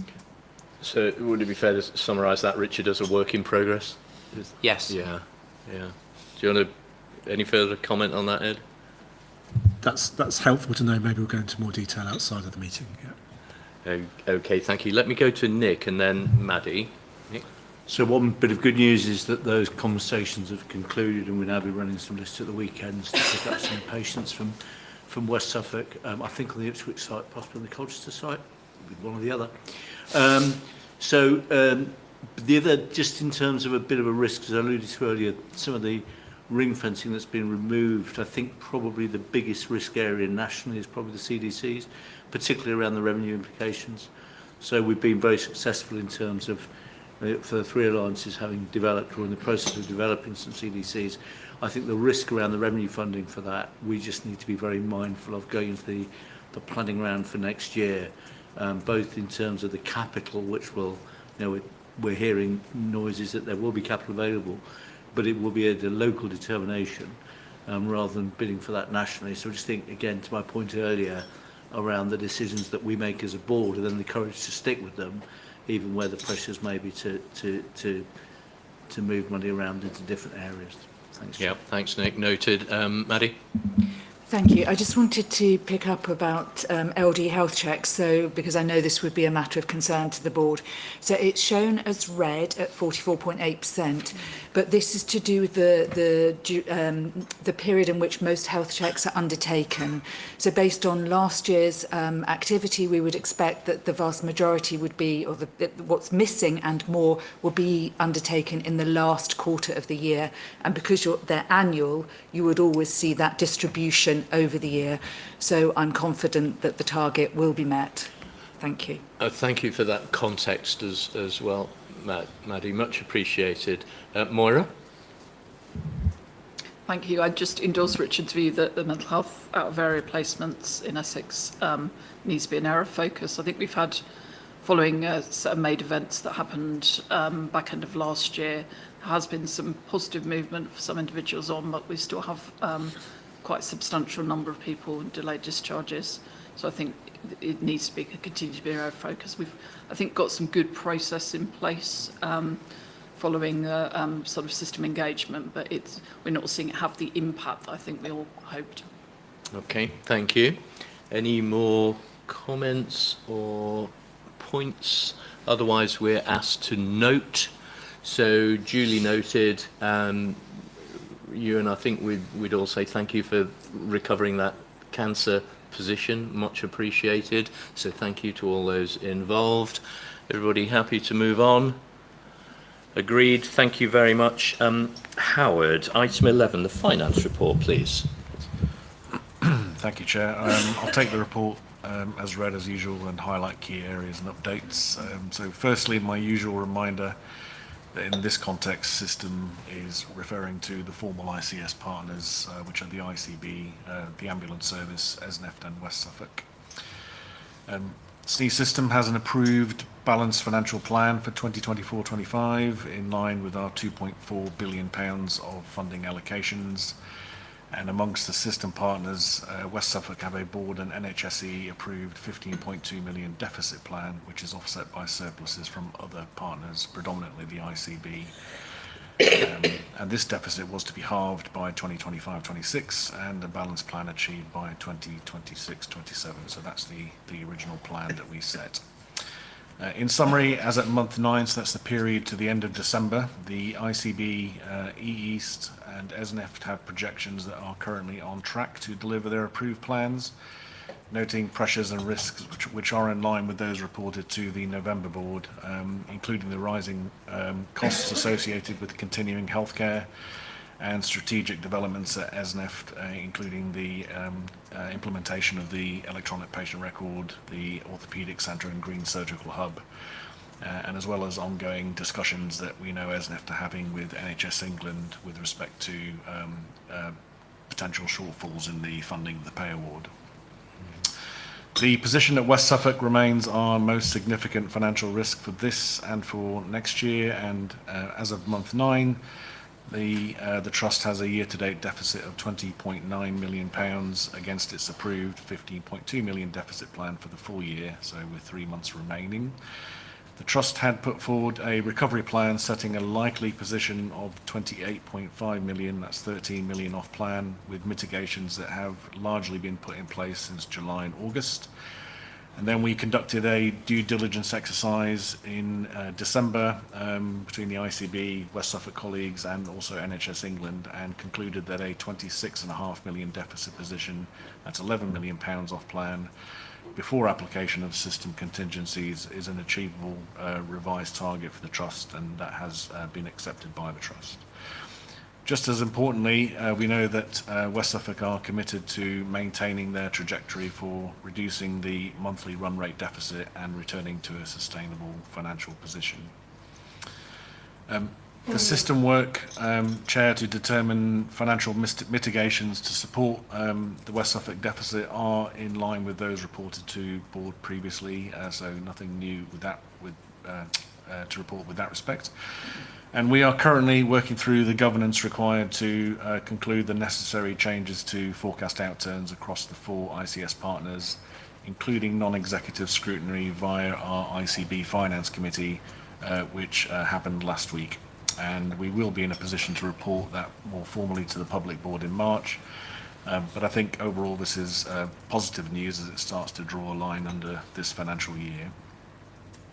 A quick word on planning expectations for 2025-26 while we await the provision of formal planning guidance in hopefully this week, although we've been hearing this week for the last month, I think. So, it was meant to be today, and now it's Thursday, but we shall see. But we do know that next financial year is going to be very challenging, and to an extent will feel like a real terms funding reduction after provision for conclusion of pay award decisions and increases in minimum wage. We also know that there will be a clear national focus on delivering a balanced financial position, patient safety, maintaining the mental health investment standard, and also reductions in elective waiting lists. We also know, and that's been touched on a few times in this meeting, that there'll be some increased flexibilities in funding arrangements where ring fences have been removed. And so there will be some challenging decisions that we're going to need to make with respect to what our priorities are, what we need to protect, and where we might have potential flexibilities. Despite the late provision of key information, we're not expecting an extended timeline to conclude planning. So this board will be expected to formally approve the system plan by the end of March, and that includes a new requirement for boards to sign off an assurance statement for regulators. And I'll stop there, Chair, and happy to take any questions. Thank you. Howard, thank you very much. Any questions or points? Otherwise, we are asked to note. Everybody content to note?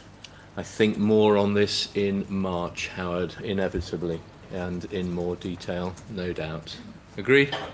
Thank you very much for that. Item 12, the Specialised Commissioning Delegation Agreement. Richard, I'm coming to you for this one.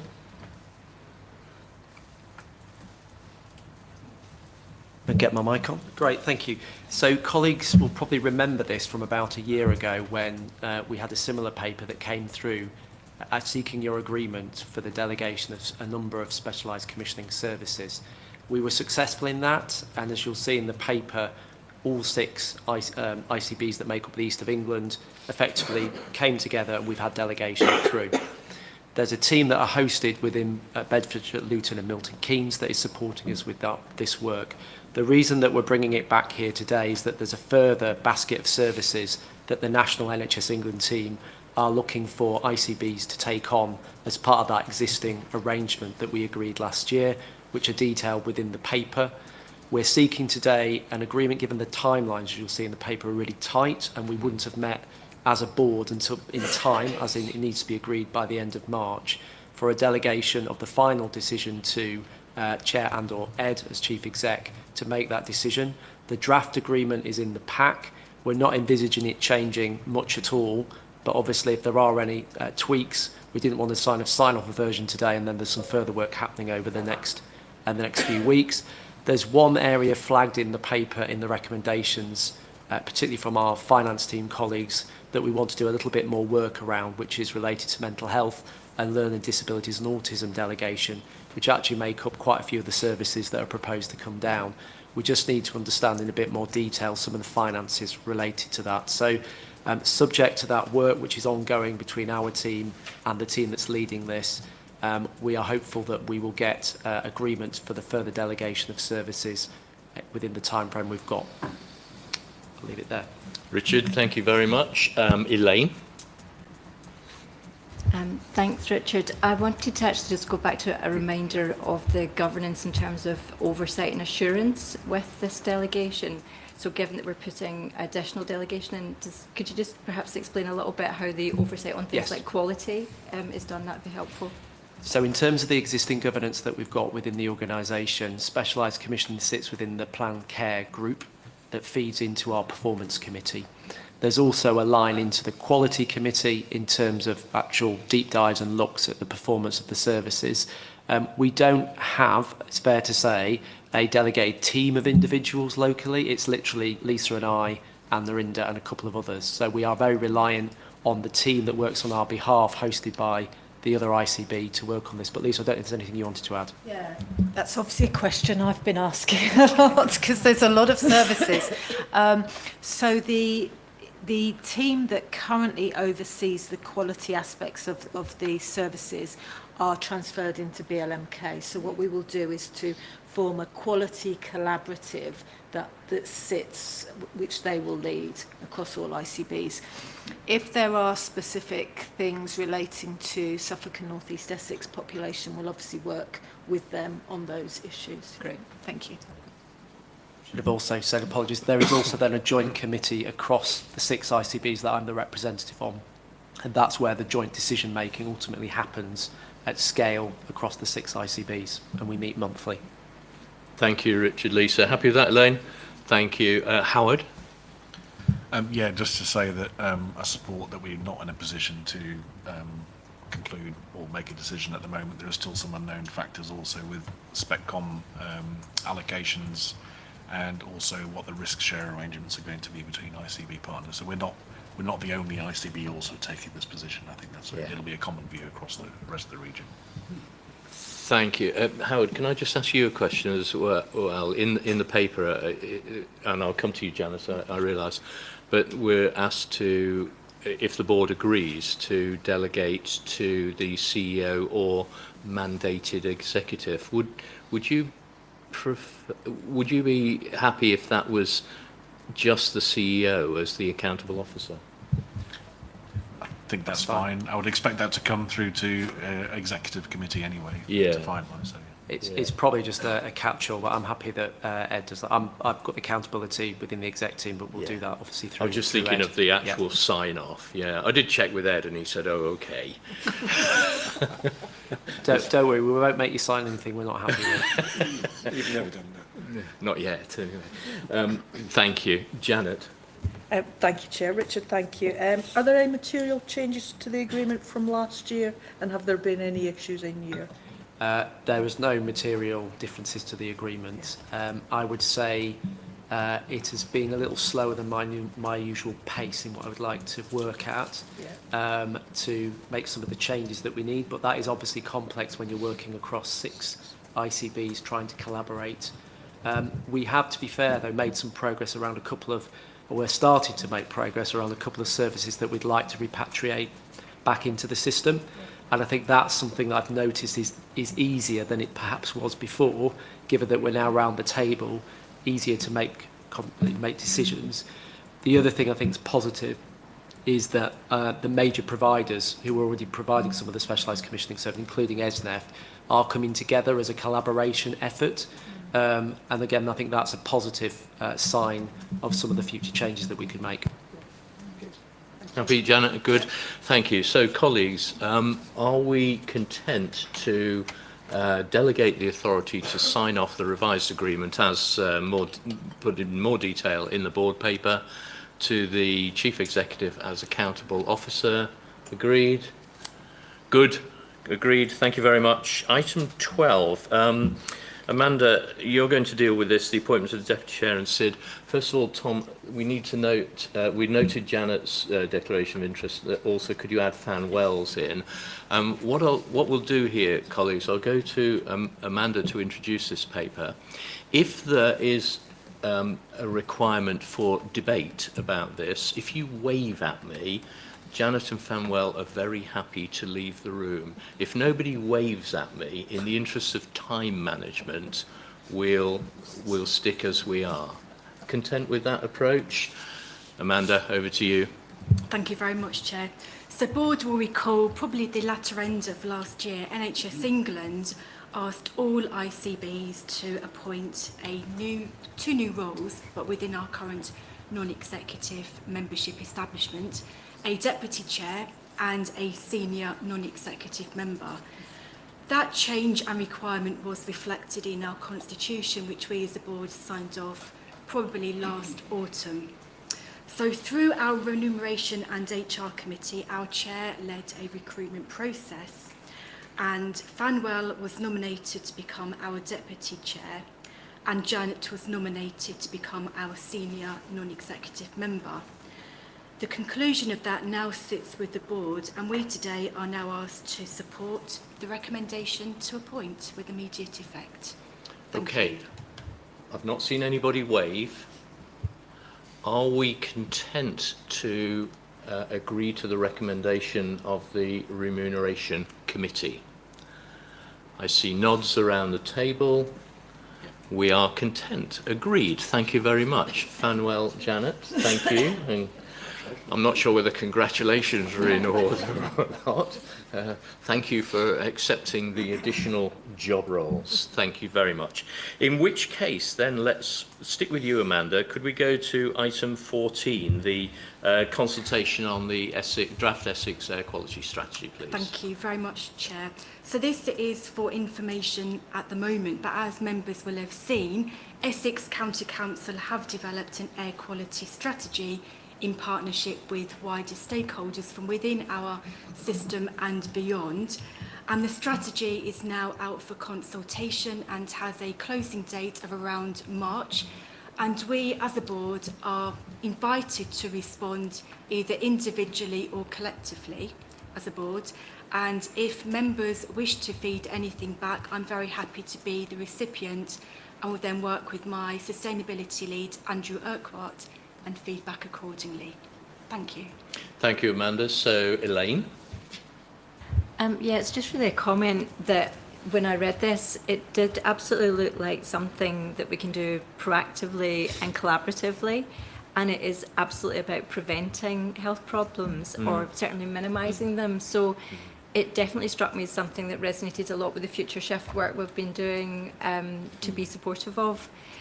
I did have a question in my mind how easy it's going to be to actually measure impacts and see benefits coming through, but nevertheless, it absolutely looks like in such a right direction, so very supportive of it. Elaine raises a really good point there. I mean, I think this is my point of view, of course. Apologies for giving it to you, but I think it would be difficult to not support this, given our philosophy and strategy. Although if there are any points of no support, do let me know. But actually, one of the points we could feed back is that we want those impact measurements and the performance report on it, basically. So, Nick? Certainly not disagreeing with it, but I'm reminded that 5% of all journeys that happen in the country are to or from NHS appointments. Yeah, yeah. So if we reduced, for example, the need for people to travel to points that fits with the shift work, say, for example, accessing results. I had the bizarre situation of leaving work on Friday evening to go to visit my GP to have blood taken that was then going to be sent back to the place I just left. Now, that's a fairly unique situation for me, but it just strikes me that how often are we bringing people to outpatients to tell them their results are all fine. For example, it could be done virtually. So it is around 5% of every journey that happens in the country is to or from an NHS appointment. So I think there's not only can we support it, but I think we can have an impact on air quality. Good point, Nick. Well made. And not only 5% of journeys, but 8% of the greenhouse gas contribution to the national position. Andrew? Just in response to Elaine, we'd probably have the data at our fingertips to provide that impact assessment. You can track postcodes and diagnosis and presentations of things like respiratory illnesses quite nicely alongside areas of urban areas that have high, poor air quality, etc. So it's a piece of work we need to do, but I think we could be quite successful with it. Okay, noted, thank you. So are we happy to respond positively with the articulating the points raised in discussion? We are. Thank you very much. Noted and supported. Amanda, sticking with you again, I'm afraid, the BAF, please. January 2025 update. Thank you very much, Chair. So here is our January updated board assurance framework. And as board colleagues will have heard this morning, quite a few of the risks contained within our BAF we have actually reflected in the conversation thus far. Notably, risk number 8, which we took some collective action at the beginning regarding assertive outreach and the adult mental health risk.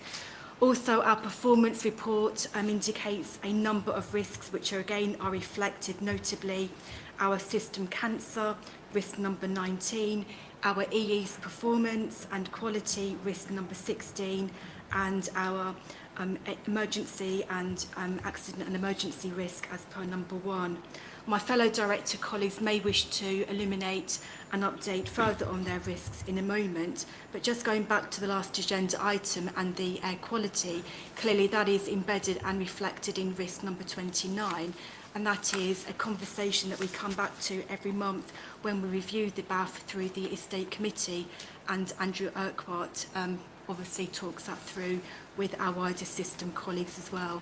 I'll leave it there, Chair, but very happy to take any questions, and indeed my fellow colleagues may wish to enhance their particular risk as well. Thank you. Amanda, thank you very much. Howard? Yeah, if we could just note that pertaining to risk 25, that's the failure to meet statutory ICB financial targets, does need updating to reflect the greater assurance we now have on the notified gaps that are in that in the BAF.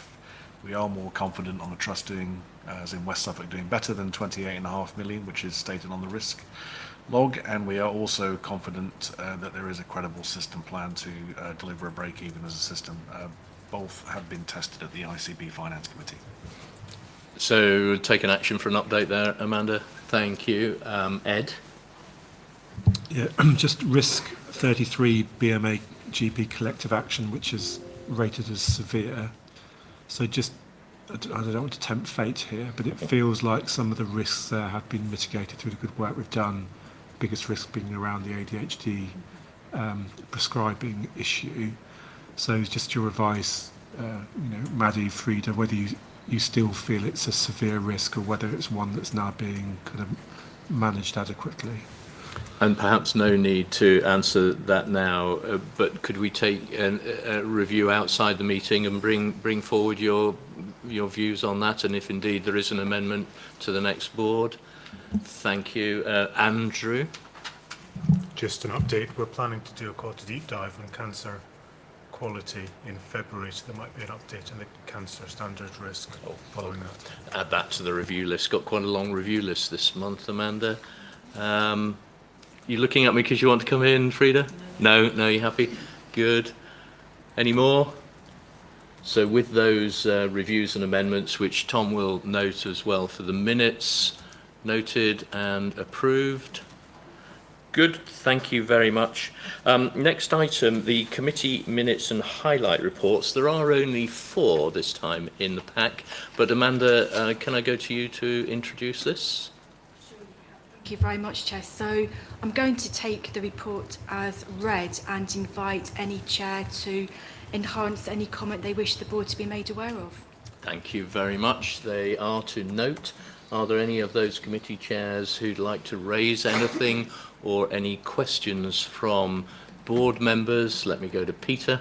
Yeah, thanks. I just wanted, on the back of the air quality item, just bring to the board's attention the West Suffolk Alliance report, and we've had some really successful working with Suffolk County Council on bus routes and in changing bus routes to come direct to hospital drop-off sites, and there are and the report demonstrates, we received a report at the last meeting, that has led to higher footfall from staff and patients. So we're continuing to promote that as a better route onto the site. So I think that was some good news. And I think the council's benefited for some more funds. I'm not sure if that applies to Essex as well, but certainly Suffolk, that we're working with trust colleagues, and I'm sure the same applies with Ipswich colleagues too, to think, well, what else could we do about trialling new times for the best result for staff and patients. Thanks. Thank you for that, Peter. Thank you for that update. Useful. Any other comments or points? Otherwise, we're asked to receive and note. Done. Thank you very much. Item 17, the attendance log is simply to note, unless there are any questions. Received and noted. Item what have I got here? 18. Any other business? Non-notified to me, but I'm just looking around the table, so wave at me if you have any other business. Non-raised. In which case, let's move then on to item 19, questions from the public. Now, I said at the beginning of the meeting that we had 10 questions.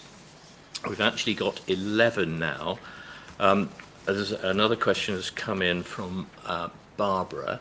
And Barbara, you're going to read out your question, but could I just check with you? You want to read your question out now, but you're not expecting an answer today, but a considered answer in due course in the normal course. So I'll start with you. And Simon, has Barbara got a microphone? Yeah, you have. Great. Okay, over to you. Thank you. My first question, I'm Barbara Robinson, part of the voluntary sector locally, formerly Suffolk County Council employee. I'm involved at the minute with an appeal and wondered if it might be helpful to the board on your agenda item of air quality that I can feed back and outside this meeting provide you with what's actually happening in terms of the pressures you're facing in northeast Essex, northeast Suffolk, Ipswich. There's 2 appeals going on at the minute, and I'm involved as an interested party.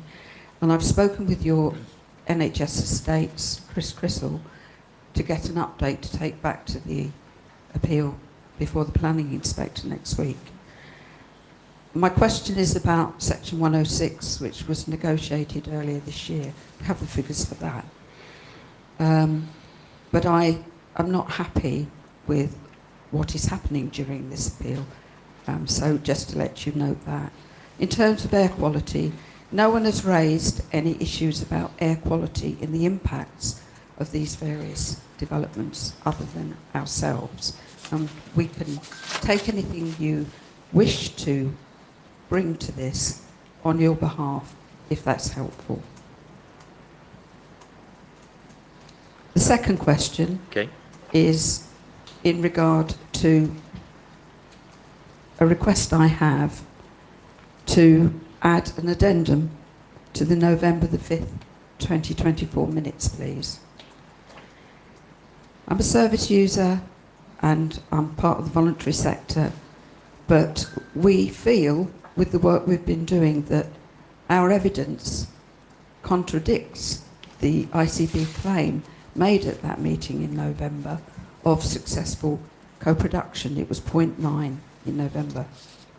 We experienced and have experienced a lack of due process recently. Potential, we feel, violations of the Equality Act and a perceived failure to address the needs that we have evidenced. We feel this contradicts the Future Shift programme, which emphasises the left shift and the future shift. However, the middle shift, which is where we are at the moment, the most challenging part, seems to us entirely absent over recent months.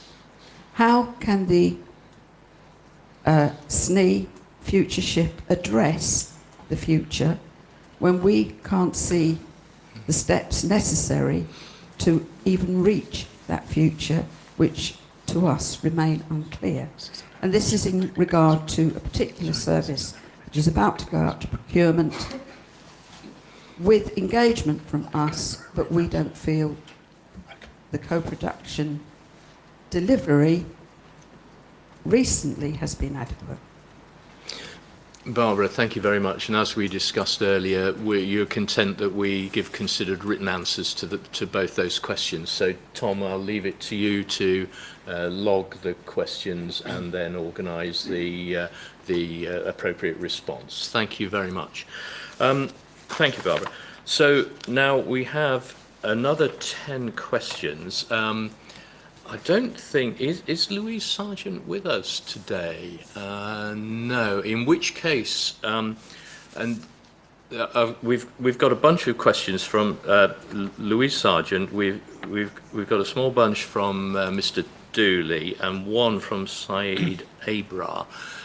In which case, I'm going to ask Simon to read out the question, the appropriate question, and then because they came in advance and we were able to consider them, Louise and Ed will give the answers.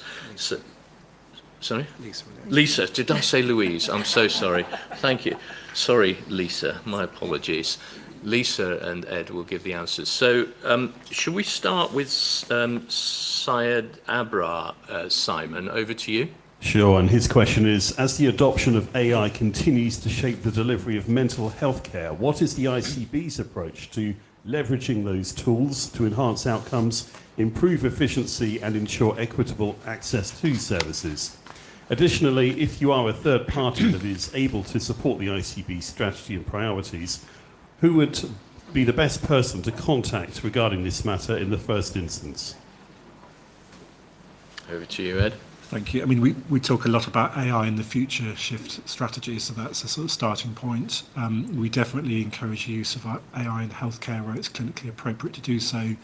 There are some really good examples already in the system, such as the way we're using AI to diagnose skin cancers in SNE.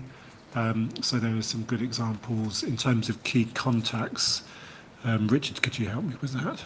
Yeah, so we've got Dr. Caroline Angus, who's our lead for innovation, and we're actually having a conversation literally now. Andrew and I were talking with her a couple of days ago about AI, etc. So if you point the person in my direction, I'll link them through. Okay, thank you, Ed and Richard. Simon, question two, the first one from Mr. Dooley, please. Mr. Dooley, just double checking, Anthony, you want me to read these out or do you want to read them out? No, you carry on. Okay, all right, the first question then of Mr. Dooley's. The Health Foundation stated that some of the ways NHS trusts can deliver their role as an anchor institution by widening access to quality work, being a good inclusive employer, paying people the real living wage and creating opportunities for local communities to develop skills and access jobs in health and social care, especially those experiencing inequalities. So, as commissioners, are you concerned that key workers at Esneft will be outsourced to the French multinational company Sodexo, whose, in Mr. Dooley's words, rotten employment practices worldwide have been well documented and condemned? Also, are you concerned that there wasn't an in-house bid that any reasonable person would expect from a good, inclusive employer? Over to you, Ed. Thank you. I mean, I think, Mr. Dooley, that Amanda and Nick answered that fairly clearly previously, and I'd support their answers. Maybe we could have this brought to the board, but I would outline the fantastic work Esneft have done as an anchor institution to create local employment, such as in Clacton with the CDC. So I think I'd give a balanced answer to that, but I wouldn't add anything further to Amanda and Nick's response. Okay, thank you. And question 3, please, Simon. Okay, the next question. How concerned are you for patients that the timing of such for West Suffolk will be delayed until 2027 and that the HSJ has suggested that the money to be allocated will be less than costs envisaged? We are not looking at a possible PFI arrangement that was such a financial disaster under Blair, are we? Ed? No, I mean, as I said in my introductory comments, we really are very excited about West Suffolk FT being prioritised. It's incredibly important to prioritise because of the rack planks and the safety risk that brings to both patients and staff. We now have a broad budget to work with. There's a lot of detail to work through, but compared with some of the schemes which have a much longer leading time, I'm pleased that we're at the front of the queue. Okay, thank you. And Simon, question 4, please. The HSJ has stated recently that the NHS got the winter it was expecting. What that means is 70% of patients waited longer than 4 hours to be seen in A&E, that ambulance handover times were up to half an hour, that some patients were treated on trolleys and corridors, that 1 in 9 beds were occupied by patients requiring social, not hospital care. Is this acceptable and to be regarded as the new normal? Isn't it the reality that the money you have been allocated and the financial restraints you are under to try to balance the books mean that you cannot commission universal quality services in SNE? Mr. Dooley goes on to say, please don't insult me by saying you are not unique. I know. What leadership are you going to show to address these unacceptable realities for patients in SNE? Thank you, Simon. Back to you, Ed. Yeah, we've touched upon Windsor earlier in the meeting. We're really not interested in other systems. We want to deliver the best outcomes for the people of Suffolk and North East Essex. So we're not using that line at all, I can assure you.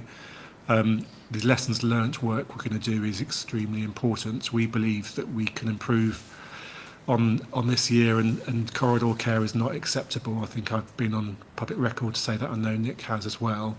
We want to provide a better service every year and every winter.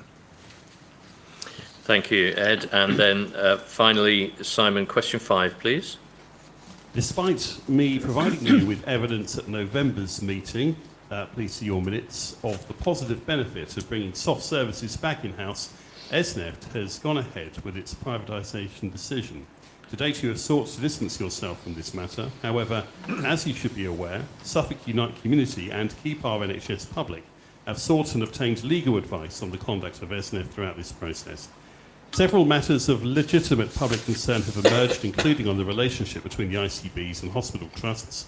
Much work has been done by Andy Benson, and he has produced a list of issues that we feel you as commissioners need to address, perhaps outside this meeting.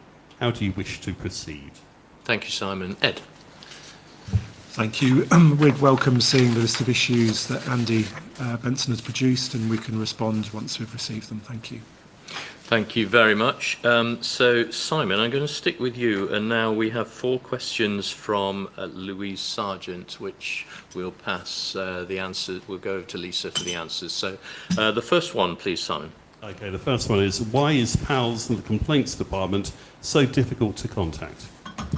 Thank you. And obviously I'm sorry that Louise has found it difficult to contact the ICB PALS and Complaints Department. So our phone lines open between 9 till 3:30, Monday to Friday. We haven't got multiple phone lines, so if at any time the phone line is engaged, it goes through to a voicemail where people are encouraged to either email or to leave a voice message, and we will contact. Our standard is that we contact people back by the next working day if they leave a voice message. Okay, thank you. The second one, Simon, please.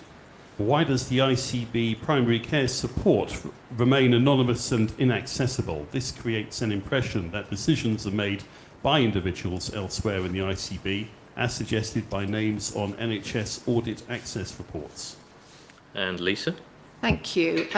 This is a question that would be helpful to have a little more context around, but I'm kind of making an assumption around the meaning behind it, which is that the responses that we give don't name our individual members of staff from primary care support.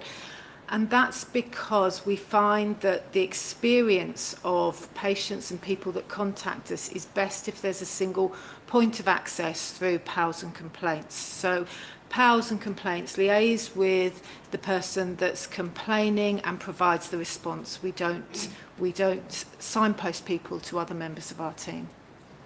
Okay, thank you. And the third one, Simon, please. Third one is, what percentage of the past year has the PALS and Complaints phone line been closed? So the phone line hasn't been closed when it should be open through working hours. It's obviously closed outside of our 9 till 3:30, Monday to Friday. Okay, thank you. And number 4, Simon. Is the ICB taking steps to address the apparent staffing shortages in PALS and Complaints? It seems this has been attributed to staff sickness for at least the last year. So our PALS and Complaints team are a small team, and Louise is absolutely right that we have had some staff sickness in the team. When that happens, we have a really clear business continuity plan. I'm not aware of any circumstances that's meant we've not been able to meet our standard of response. The team work really hard to prioritise responding to people, but it is a small team that we don't plan to increase. Thank you. And Simon, I'm sorry, there were 5, not 4, so over to you for the last one. And the last one is, what percentage of complaints are left unresolved or inadequately addressed, requiring a referral to the PHSO? Thank you. So the PHSO, that's a really important point actually, because if you have a number of upheld complaints via the PHSO, it kind of signals that your complaints response process isn't as robust as it should be. So during 2024, the team managed and responded to 277 formal complaints. Of these cases, 4 were referred to the PHSO, which is 1.4% of the cases. And of those 4 referrals, we've had 2 closed with no action, 1's awaiting closure in writing, and 1's outstanding with the PHSO. So no PHSO have been upheld, which is a really important metric for us. Thank you. If I could just add, in addition to Louisa's questions, because actually it's always helpful to have questions because it makes you reflect on the evidence behind your responses. And I would like to suggest Healthwatch England yesterday published a really helpful report on NHS complaints, and I'd like to do a piece of benchmarking around that, but also I think just to assure ourselves as a board around some of the questions that Louisa's raised around response times. In our next quarterly report to the ICB Quality Committee, we'll focus on those standards just to give some assurance. Thank you. Thank you. And I saw nods around the table in agreement to that, so we'll take that, Tom, as an action. Thank you for suggesting it, Lisa.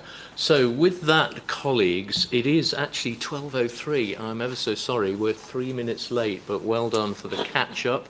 Thank you very much. The next meeting is on the 25th of March, so thank you for today. See you all on the 25th of March. Meeting closed. Thank you.